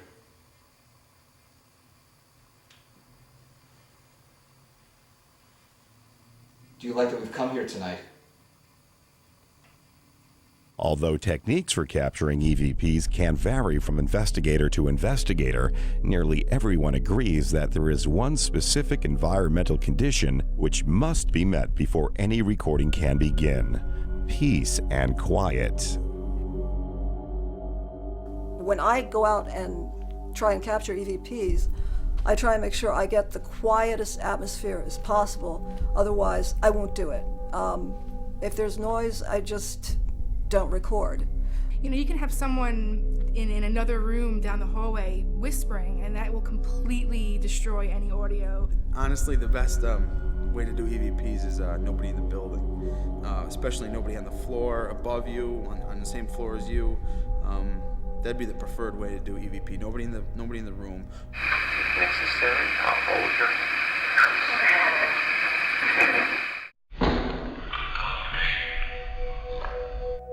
Are these voices from beyond the grave? Are they communication with an alternate dimension? Or are they simply radio interference caused by overcrowded airwaves? Like nearly all EVPs, these voices were not heard by investigators at the time of recording, only on playback. If they are not radio waves or electronic interference, how is it possible they're not heard? Well, because the theory is that the voices are being printed directly on the recording media. It's not something it's an electrical impulse rather than an audio something. It's not a noise that's out there in the air. Somehow or other, the voice is being imprinted directly on the media. The recording equipment used to capture this phenomenon is fairly common, but does vary in technology, and the specific choice of what to use is often a matter of personal preference.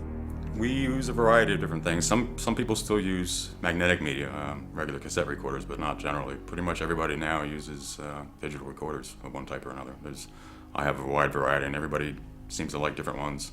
If we are to consider these voices to be direct communication with the dead, how is it possible for such an anomaly to occur?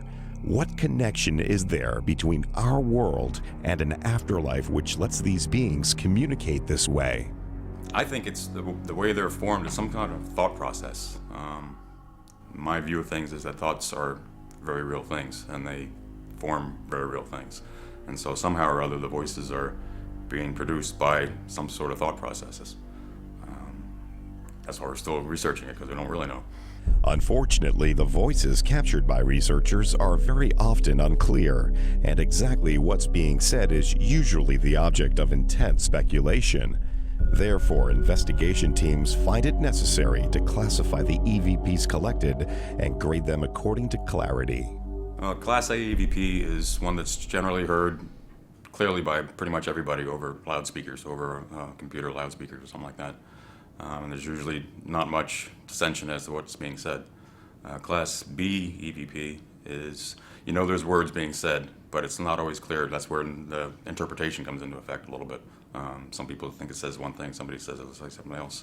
In Class C, there's some kind of mumbling or whispering going on, but it's not audible, really. It's sort of more like background noise than anything. When you hear something, on audio, especially if it's like Class B or Class C, it could be almost anything, and it's just very hard to understand. I mean, it's just a sound that's like mushed together, and hearing that sound mushed together, people hear different things. I think EVPs, for the most part, there are possibilities that you could be picking up on radio transmissions, cell phone transmissions, and so forth, background noise.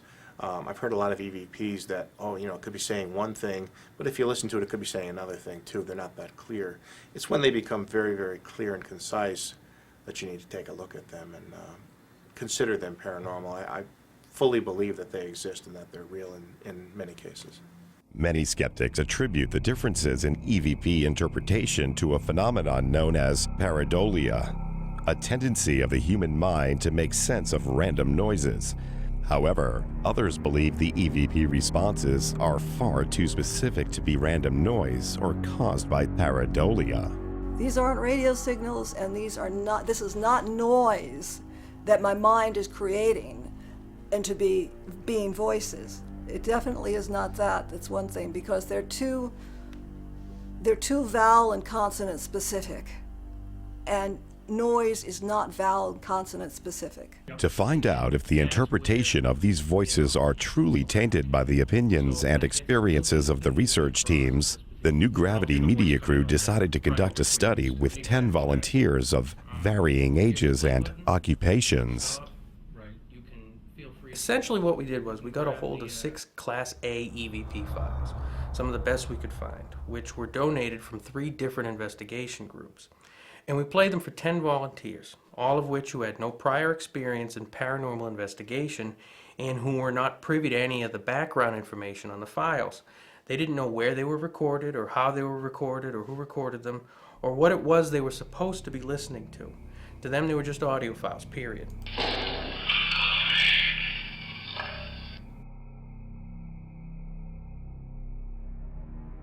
And when they were done listening, we asked them what they think they might have heard, if anything at all.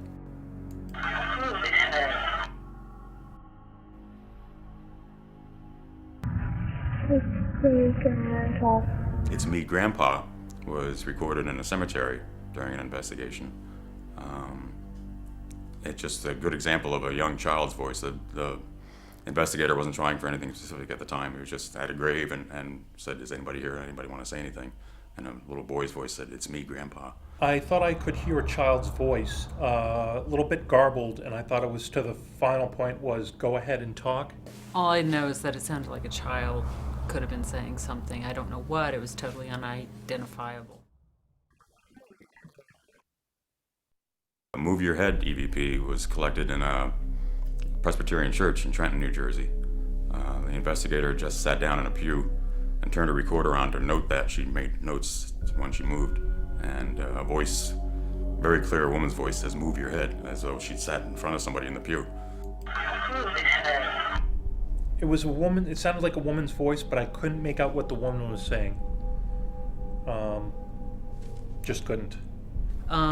Two sounded like it might have been an older woman saying, "Feel this hand."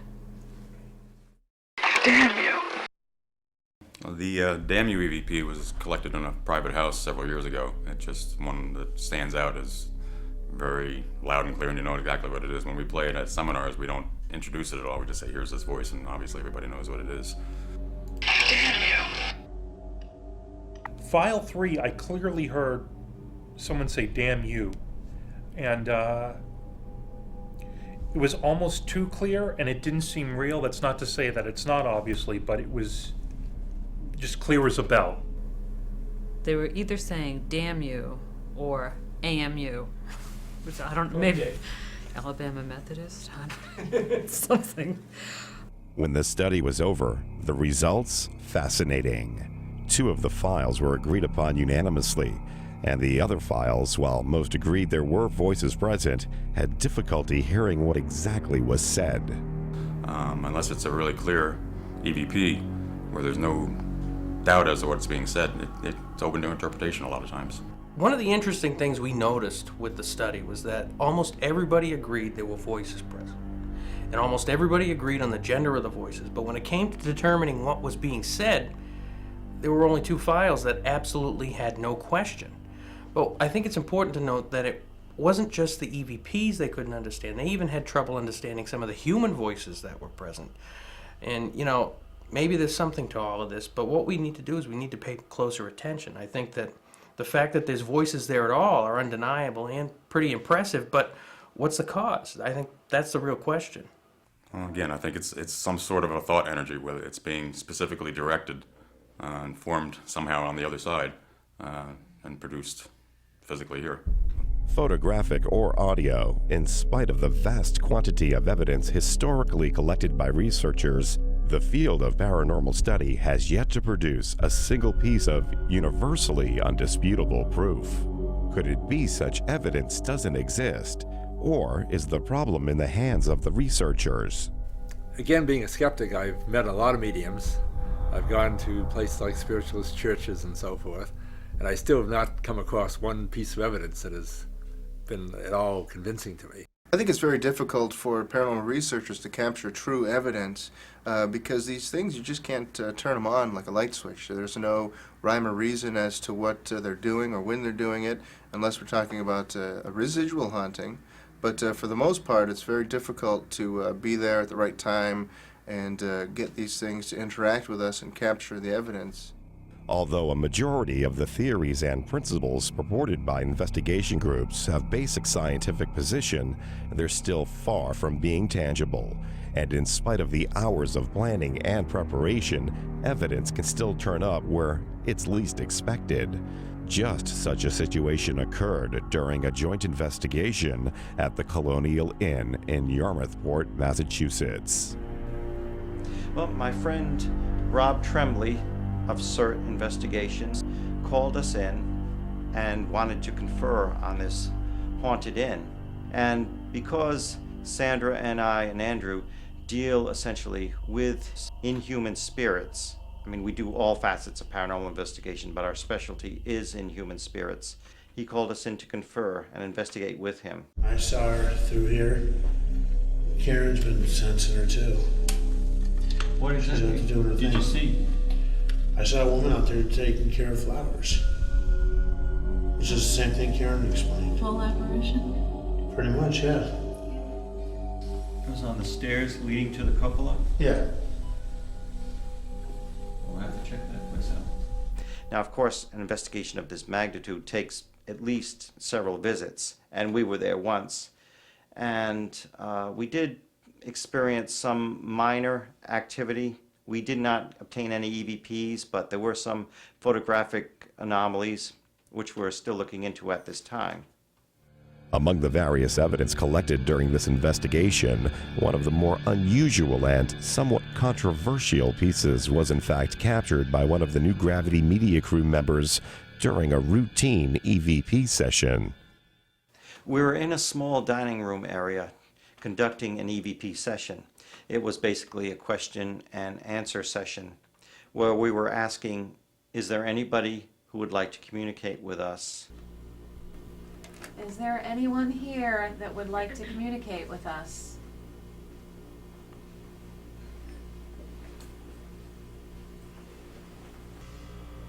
If you are here, would you appear on my hand?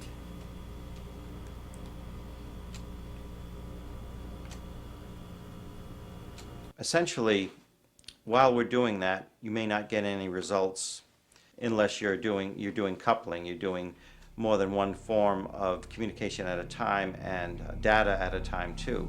You may be videotaping as well as recording, which was going on at the time.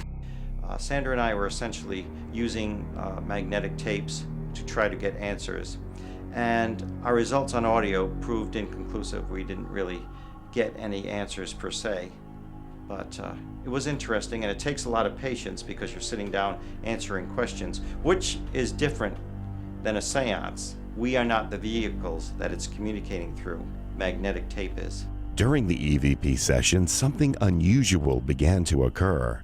One of the New Gravity media camera crew noticed a peculiar light anomaly around Sandra Johnson's head.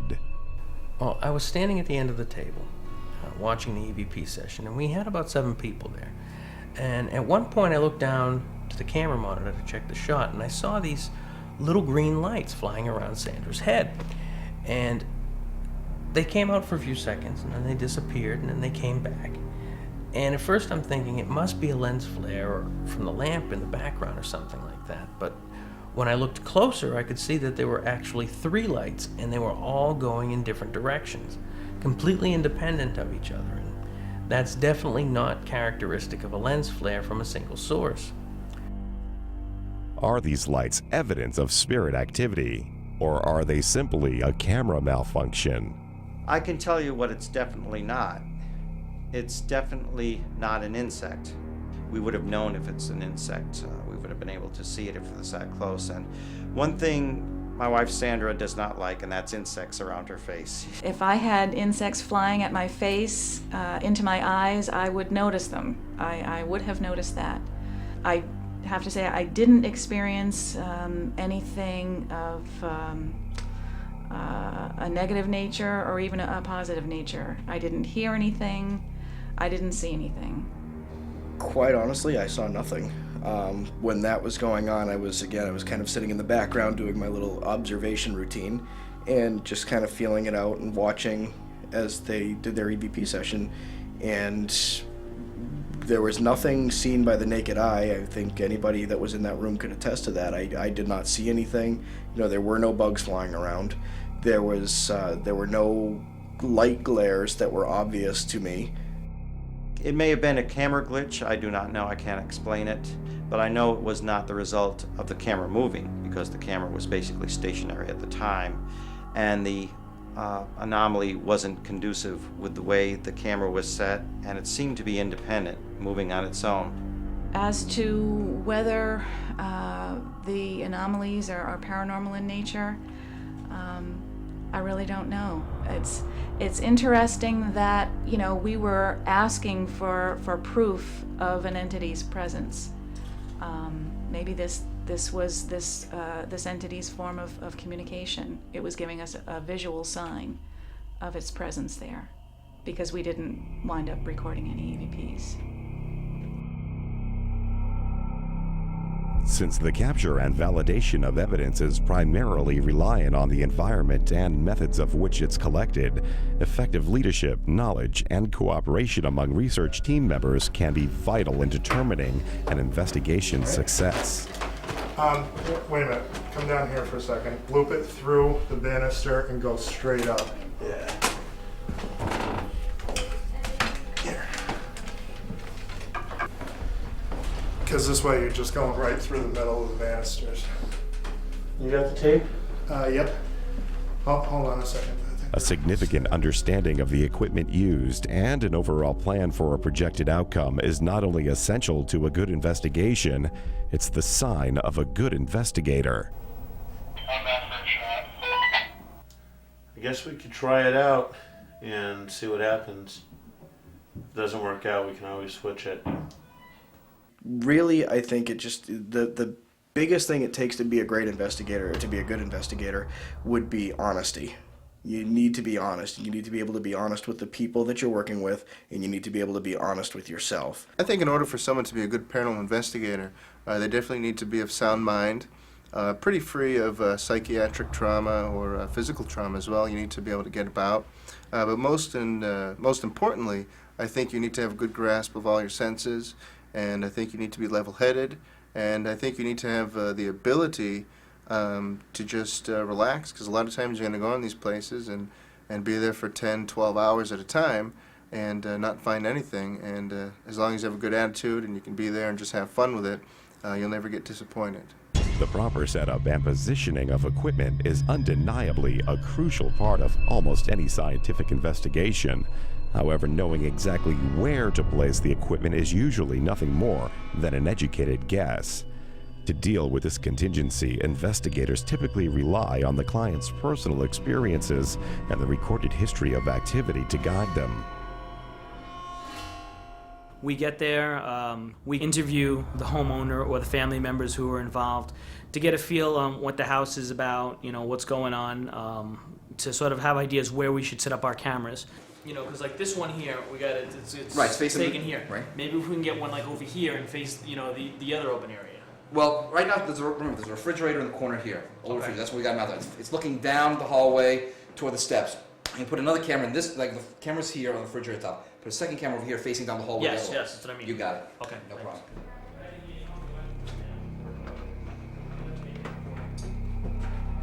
Okay. Let's get this. Oh, hold on. Before we position the other one right here. Okay, okay. And then we'll take the wire down. Like I said before, you don't want the wire to be pulling on the camera. The way the camera's just going to tape it down. Back here with a little bit of slack. And then, okay. Okay, Pierre, we're going to position the camera. Hold on. Is it good? A little bit to the left and down a little. Keep twisting it to the right. Okay. A little bit more. Stop. Great. Okay, our cameras are running. 10th floor. Okay, everyone up. The first team we're going to start at is going to be me and Alexis. We're going to be doing the first floor in the basement. Team 2 is going to be JM and Dan. They're going to be doing the second and third floor. About a half hour or into an hour, we're going to switch teams, switch members, so that way everyone always gets to work with each other and everyone gets to go everywhere. After what can quickly become several hours of equipment setup and planning, the investigation begins. In darkened rooms with nothing but a flashlight, senses, and a various array of investigation equipment to guide them, researchers pair up in teams and patiently wait, searching for any signs of paranormal activity. Different investigators work better with certain people. Everybody has their own technique. I personally sometimes would like to taunt, you know, and try and get the spirits going. Some people aren't comfortable doing that, so obviously I'm not going to work with somebody like that. So you're gonna know who works best with each other and what their particular skill is. If I'm really good at EVP, I'm also not going to pair up with somebody else who's really good at EVP. I might be somebody who's more of a photographic expert. So you know you mix and match who works well with what, whose techniques best pair with somebody else. Sometimes maybe I'll take somebody who's more scientific approach and put them with somebody who might douse and be a little bit more psychic-like, and we'll go from there. My MO generally, what I like to do is I usually have a camera on me. Sometimes I have a recorder on me. I'll take pictures once in a while, but really my MO is I like to sit and observe. This stage of the investigation can take anywhere from a few hours to an entire night without producing a single shred of evidence. In fact, most teams find that 80% of their investigations usually yield no evidence at all. But it's the rare few that do that keep them determined to continue and capture conclusive proof of the unknown. The client's in the house 24 hours a day, 7 days a week. We come in for 3 hours. So the likelihood that something's going to happen in those 3 hours is not as strong as it is for them. So we will come back and do it again. And more times than not, we'll get something on that second investigation that we didn't get the first time. During a typical investigation, researchers first establish a general base reading of the location's temperature and electromagnetic field. These base figures are useful to identify any environmental fluctuations. They are also useful to establish any correlation between environment and paranormal phenomenon should any photo or audio evidence be captured. To ensure these readings are accurate and to avoid any contamination of evidence, many find it necessary to pay close attention to the environmental impacts of their own team. Although a quiet and controlled environment is one of the primary goals of most groups, there are times when things don't always go as planned. What else was that Aunt Lucy doing at Monti? Drinking. Drinking and having presents. Is your car? Wine. Lots of wine. At least I have another bow I have to tie. The first night we went out with Lisper, everything was great, except for one totally crippling factor: the noise. The people who were running the restaurant decided to have some kind of social event right in the middle of the investigation, and not only was collecting EVPs out of the question, but the investigators couldn't even hear each other talking. It was terrible. While most would agree that any background noise can taint or destroy the audio collected on an investigation, very often the cause is not always the client. Research teams can sour their own investigations by failing to remain quiet or even by the presence of uncoordinated or uncooperative team members, a situation which has some creating strict guidelines for inclusion into their groups. You see a lot of teams out there with people that you think, why are they here? They have to talk to clients, they have to ease people's fears, they have to educate the public, and they just don't fit that mold per se. And I think the teams need to choose their members a little more carefully. When the investigation is over, the evaluation of evidence begins. What took 2 hours to record can take 4 hours to evaluate. A tedious and at times daunting task, but one that many groups find well worth the effort and essential to their reputation and credibility as paranormal researchers. Like any field of study, paranormal investigation is subject to its share of harsh criticism and derogatory accusations, not only from skeptics, but from other teams and colleagues. A problem many believe is the result of an unpopular investigation doctrine, or the failure to challenge their clients' claims for the sole purpose of sensationalizing their own reputation. I think that a lot of teams need to incorporate science into their work. They need to incorporate a skeptic into their team, make sure they keep that skeptic view. I think teams need to start trying to disprove some of the claims from these people so that they have add a little credibility to themselves. Although investigating in the dark is a typical practice of most teams, there are those who find it unnecessary, such as the members of ISIS Investigations, a spirit investigating witches coven from New York. We found that spirits don't care what time it is. Most people miss the things that happen during the day because they're so wrapped up in the mundane, getting ready to go to work, get the kids off to school. So when little things happen, they don't even pay attention. At night when they go to lay down and get comfortable and everything is quiet, that's when they notice things. But that doesn't mean it's the only time that it happens. So we do a lot, 90% of are done in the daytime, and we usually always get evidence. So. The daylight investigations and the fact that they're witches is not the only traits that make ISIS Investigations unique. They are also completely comprised of mediums. To find out if this type of demographic and technique has any bearing on the evidence collected, we decided to follow ISIS on an investigation here. at the old Knox Mansion in Johnstown, New York. This large neoclassic 42-room Victorian estate was once the home of Charles and Rose Knox, creators of the famous Knox Gelatin Company. Various reports throughout the years tell of mysterious sightings of the deceased Knox family, strange voices, footsteps, and fragile items in the home being inexplicably broken.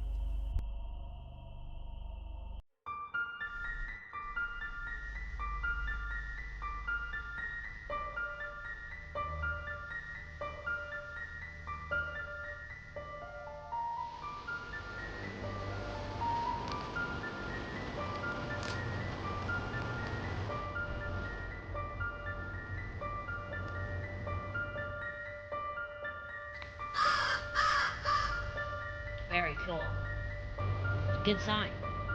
What's the significance?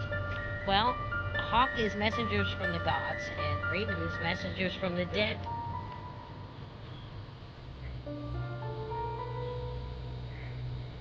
Oh. Go up and ask them if it's okay if we start. Yeah. Sure.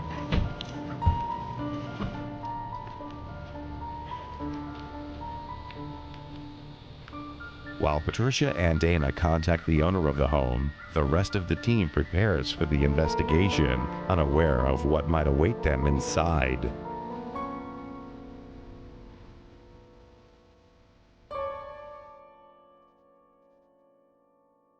Yeah, when you enter the door, this is the room you'll be in. Yeah, and then we do 1, 2, then skip the library, 3. Yeah, you gotta 4, skip the library. 4, 5, and then we'll take a break, okay?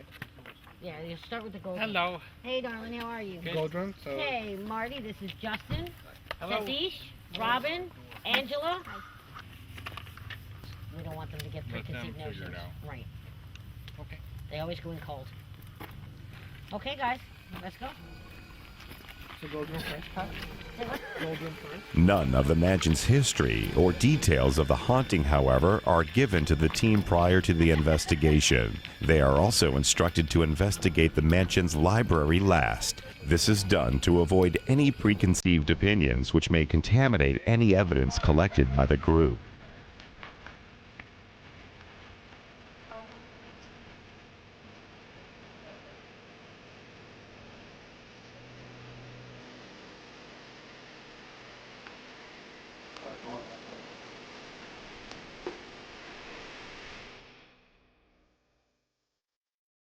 After entering the mansion and unpacking their equipment, the investigation began.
One of the first rooms investigated was the gold room, named for the 18-karat gold scrolling which lines the ceiling.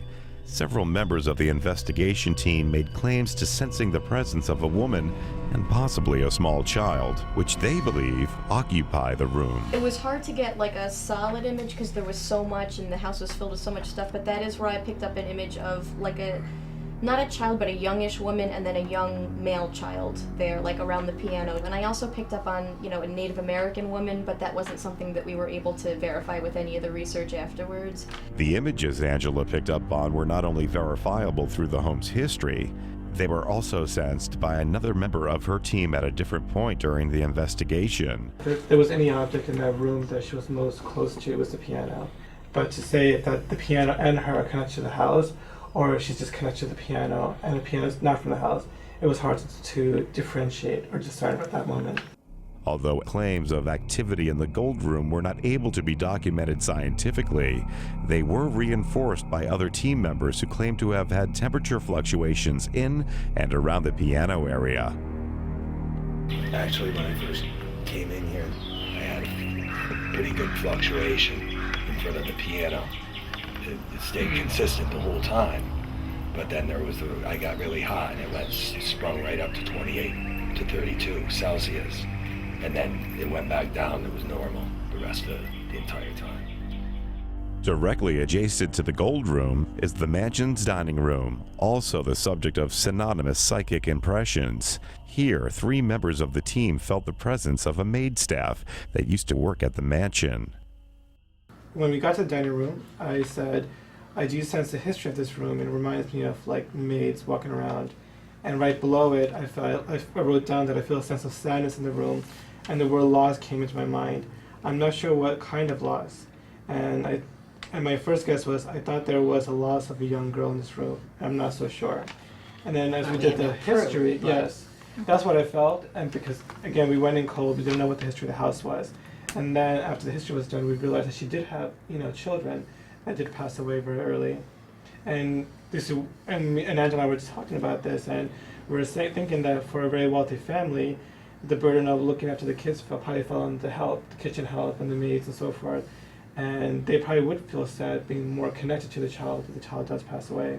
Well, especially in this family, because both the parents were very, very active business people, and it more so for the time than a different type of, stay-at-home mom.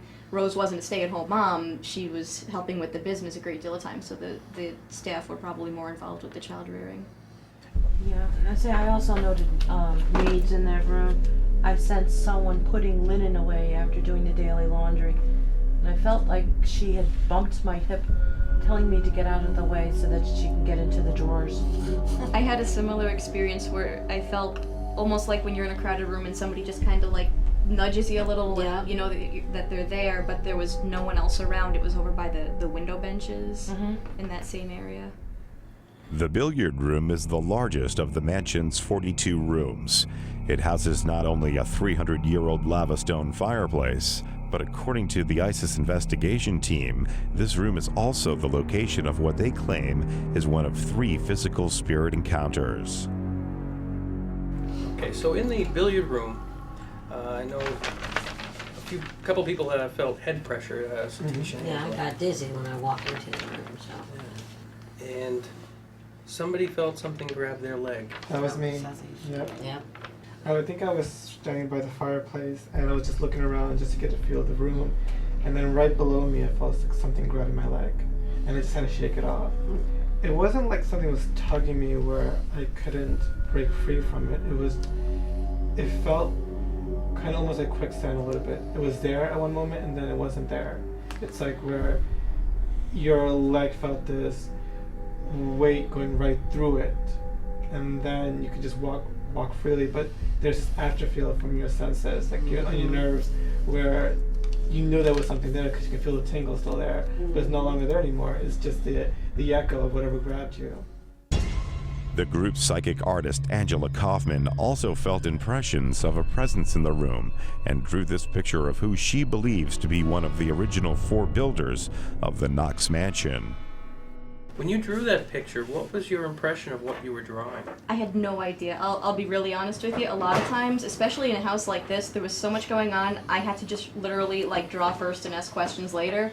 And what I've learned is to try not to interpret it, because in the past I've had sites where I try to interpret, even artistically, and say, well, that doesn't quite fit with the face, and I change something, and it later, it could have been what, it's like when you change your answer on a test. So right, second guessing yourself. You're usually wrong. We train our investigators to trust their first just go by instinct. Don't worry about what it means until afterwards, because by the time you get done figuring out what it means, you're going to lose it, and you won't be able to finish. Right, it cuts off your intuition. So I just drew the guy with the hat. It was in the billiard room, and actually that's the only time that I had the EMF detector that he let me borrow. I just happened to look down at the floor, and it was giving us a reading while I was drawing this guy. The billiard room was not the only place in the house where investigators were subject to physical interaction. The attic, too, presented some unusual experiences. In addition to Patricia Gardner's claim of being grabbed by the arm, Robin Evans and one of the New Gravity media crew reported an unusual experience with the attic door. I know, Robin, I remember the experience with the door. Oh, yes. I remember looking up and I remember seeing you just smiling with the door against your back. And I'm wondering what was going on. And I turned on the camera a little too late to capture the door moving. But can you describe what happened there? I think there was some entity there that did not want me to go in and see that disaster. I had a nauseous feeling in my stomach. And every time I tried to go through that door, it started to close. So I finally had pulled it open, and as I was going through, something was closing it. But at this point, I was already in the way of the door, so it couldn't close. And that's when, as the door had just touched my back, is when you had turned around and saw what was going on. Because my back was to the door, but yet it was still moving, and there was no wind. And I saw it open back up. It moved back a little bit. That's when I turned on the camera, and I took some video of the door, but I didn't see anything moving. And I tried getting a close-up of the bottom so you could really see. Yeah. I mean, that was an unexplainable thing to me. But The unexplainable is precisely what groups such as ISIS are seeking. However, what's seen and what is real can very often be two different things, adding confusion to any investigation. Just such an incident was discovered in the mansion's basement when the team encountered what appeared to be a witch's altar. Can you describe what was on the table down there? Well, there was a dagger. Actually, there was a couple of daggers. There was like an empty bowl. A candle. There was a feather. That's what I noticed a feather, and I'm thinking, who keeps a feather in their basement? And that's what made me go over to it. What's the significance of these things? They could be ritual. Yeah. Right. That's what we asked him too, because that's what it looked like. And we know that he's conducted seances down there, according to the interview with him, and it's just not a good thing to do. What was his explanation for the table being there? A Halloween prop. Although the general assumption is that these props were planted by the owner for the specific purpose of entertainment or to garner attention, the group still had strong feelings that these items could have adverse effects on not only the haunting of the house, but on the general spiritual energy and safety of the house as a whole. After a tedious 8-hour investigation, the numerous data gathered by the team is condensed into a 9-page report containing not only the history of the Knox Mansion, but also a chronological summary of each physical or psychic event. In spite of their claim of capturing over 30 EVPs, multiple equipment failures, physical interactions, and psychic impressions, the official results of this investigation is inconclusive due to what ISIS feels is a lack of significant scientific evidence. But still, in spite of it all, their personal opinions say otherwise. We didn't get any photographic evidence. We got absolutely nothing on video. We did have psychic experiences, and we believe we have EVPs, but EVPs are debatable evidence too, so we have to go inconclusive. We can't say that it's haunted or it's not. So physical evidence aside, psychically as a group, without having to prove anything, what is your feeling? I believe it's haunted. There was a lot of activity there. And a lot of it, even on the day of the site, it's normal to wonder, like, gee, I get all these, like, feelings and images, and we just write them all down and worry about it later. But the last room we did, which was the library, some of my questions were answered, like, right away just on seeing pictures that corresponded to things that I picked up before I even had the whole history. Which is why we had to do the library last. Right. Yeah. That was the last room we did. But it's definitely, things that we were feeling were verified. Yeah.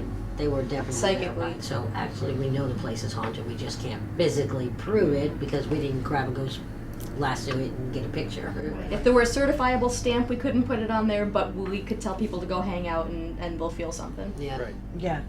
The tedious efforts and determination of investigation groups such as ISIS demonstrate an authentic basis for their continued research and are a testament to not only theirs, but the heartfelt belief of thousands of investigators worldwide that these events and their viewpoints of them are valid. I think that if the public knew more, they wouldn't be as scared, and especially it could benefit children, because I've talked to quite a few that when they go to their parents push them off.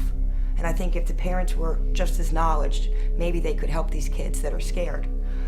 People have a very set mindset, And I think the more research we do and the more information we put out, it becomes more of an understanding and not as much of a fear. As I started spending time working with the group and realized just how much we touch other people's lives, my work with the group changed, and my whole reason for being there, it changed. It became much more rewarding than just learning about something that I liked. The first reason to investigate is the reason that I like the most, because we're giving answers to people. We're helping people. I mean, that's the reason we do what we do. And that is what I like most about it. I like having the experience and seeing and hearing things that I haven't before, and maybe getting a little bit better each time and learning and growing with it. But helping people is our main reason, and that's what I enjoy the most. Oh, I get such a joy helping people. I've had so many people thank me, even for emails answered. Kids will email me. They just want to know they're not crazy. They are seeing something or hearing something. They want somebody to believe in them. And just what you get back from them, the thanks you get, and them being able to sleep in their rooms or not sell their houses, that's the most reward anybody could get. Part of our role is, it's a parapsychologist, really. It's part of the role is helping people cope with these problems, and some of that is helping them cope with personal problems as well. And you find that it's very rewarding when you can help somebody embrace the value of their life more, because you were able to help them with this, overcome this problem that they're having, this issue that they're having in their life. Few investigators will argue that there is a great personal benefit to be gained from this type of research. However, regardless of the personal rewards, there is still a significant question at hand, one that has yet to be answered to the satisfaction of the public. Where's the proof? The one piece of undisputable conclusive evidence that ghosts do exist. I'm not sure if we'll ever have that, especially in today's age of video and audio manipulation. I'm not sure if people will really believe any evidence that's put forth to them unless they've seen it with their own eyes. I know, today the paranormal investigators, I mean, they're going in, they're being very thorough. Documentation is a key factor for each and every one of us. Setting up the cameras in the different rooms, recording everything.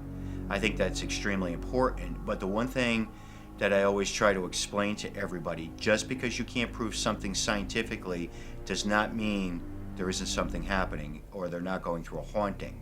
A lot of times you go in and you're just not going to get those things documented. You know, I go through these times where I believe in ghosts wholeheartedly. Something will happen to me on a weekend, and all that week I'm like, oh yeah, there's ghosts. And then by the next weekend or a couple weekends after that, I'm like, well, maybe not. And then I'll come back down to the mansion, or we'll do an investigation or something, and it's like, oh yeah, there's ghosts. So it's like I go through these phases. It's tough. If you don't see it every day, then you start to rationalize everything that you witnessed or experienced in your head. And over the week, you can do a lot of rationalizing. And then also, you forget evidence too. You forget that maybe this happened to you. So you're forgetting all about stuff that happened, and then just kind of reiterates every time you go to another place. I've had my own experiences, nothing really major, but I've had my own experiences, and I believe in an afterlife. I have no problem believing that spirits are around us. Actually, in some cases, it's comforting. As I said, I was a total skeptic before, and now I'm not a skeptic at all. I know there's something else out there that's not explainable as yet. Please keep an open mind. Look beyond your own scope. Go outside your box, because you'd be very surprised what you will learn and what you will discover, because knowledge is a very powerful tool. In spite of the countless hours of research, analysis, and investigations conducted by thousands of groups each year, that one piece of undisputable evidence still remains to be found. Will we ever find the answer? Will the world ever know what lies beyond the grave? Those are questions that we may never outlive, but one thing is for certain. In spite of our varying opinions and differing beliefs, we will all eventually know the truth.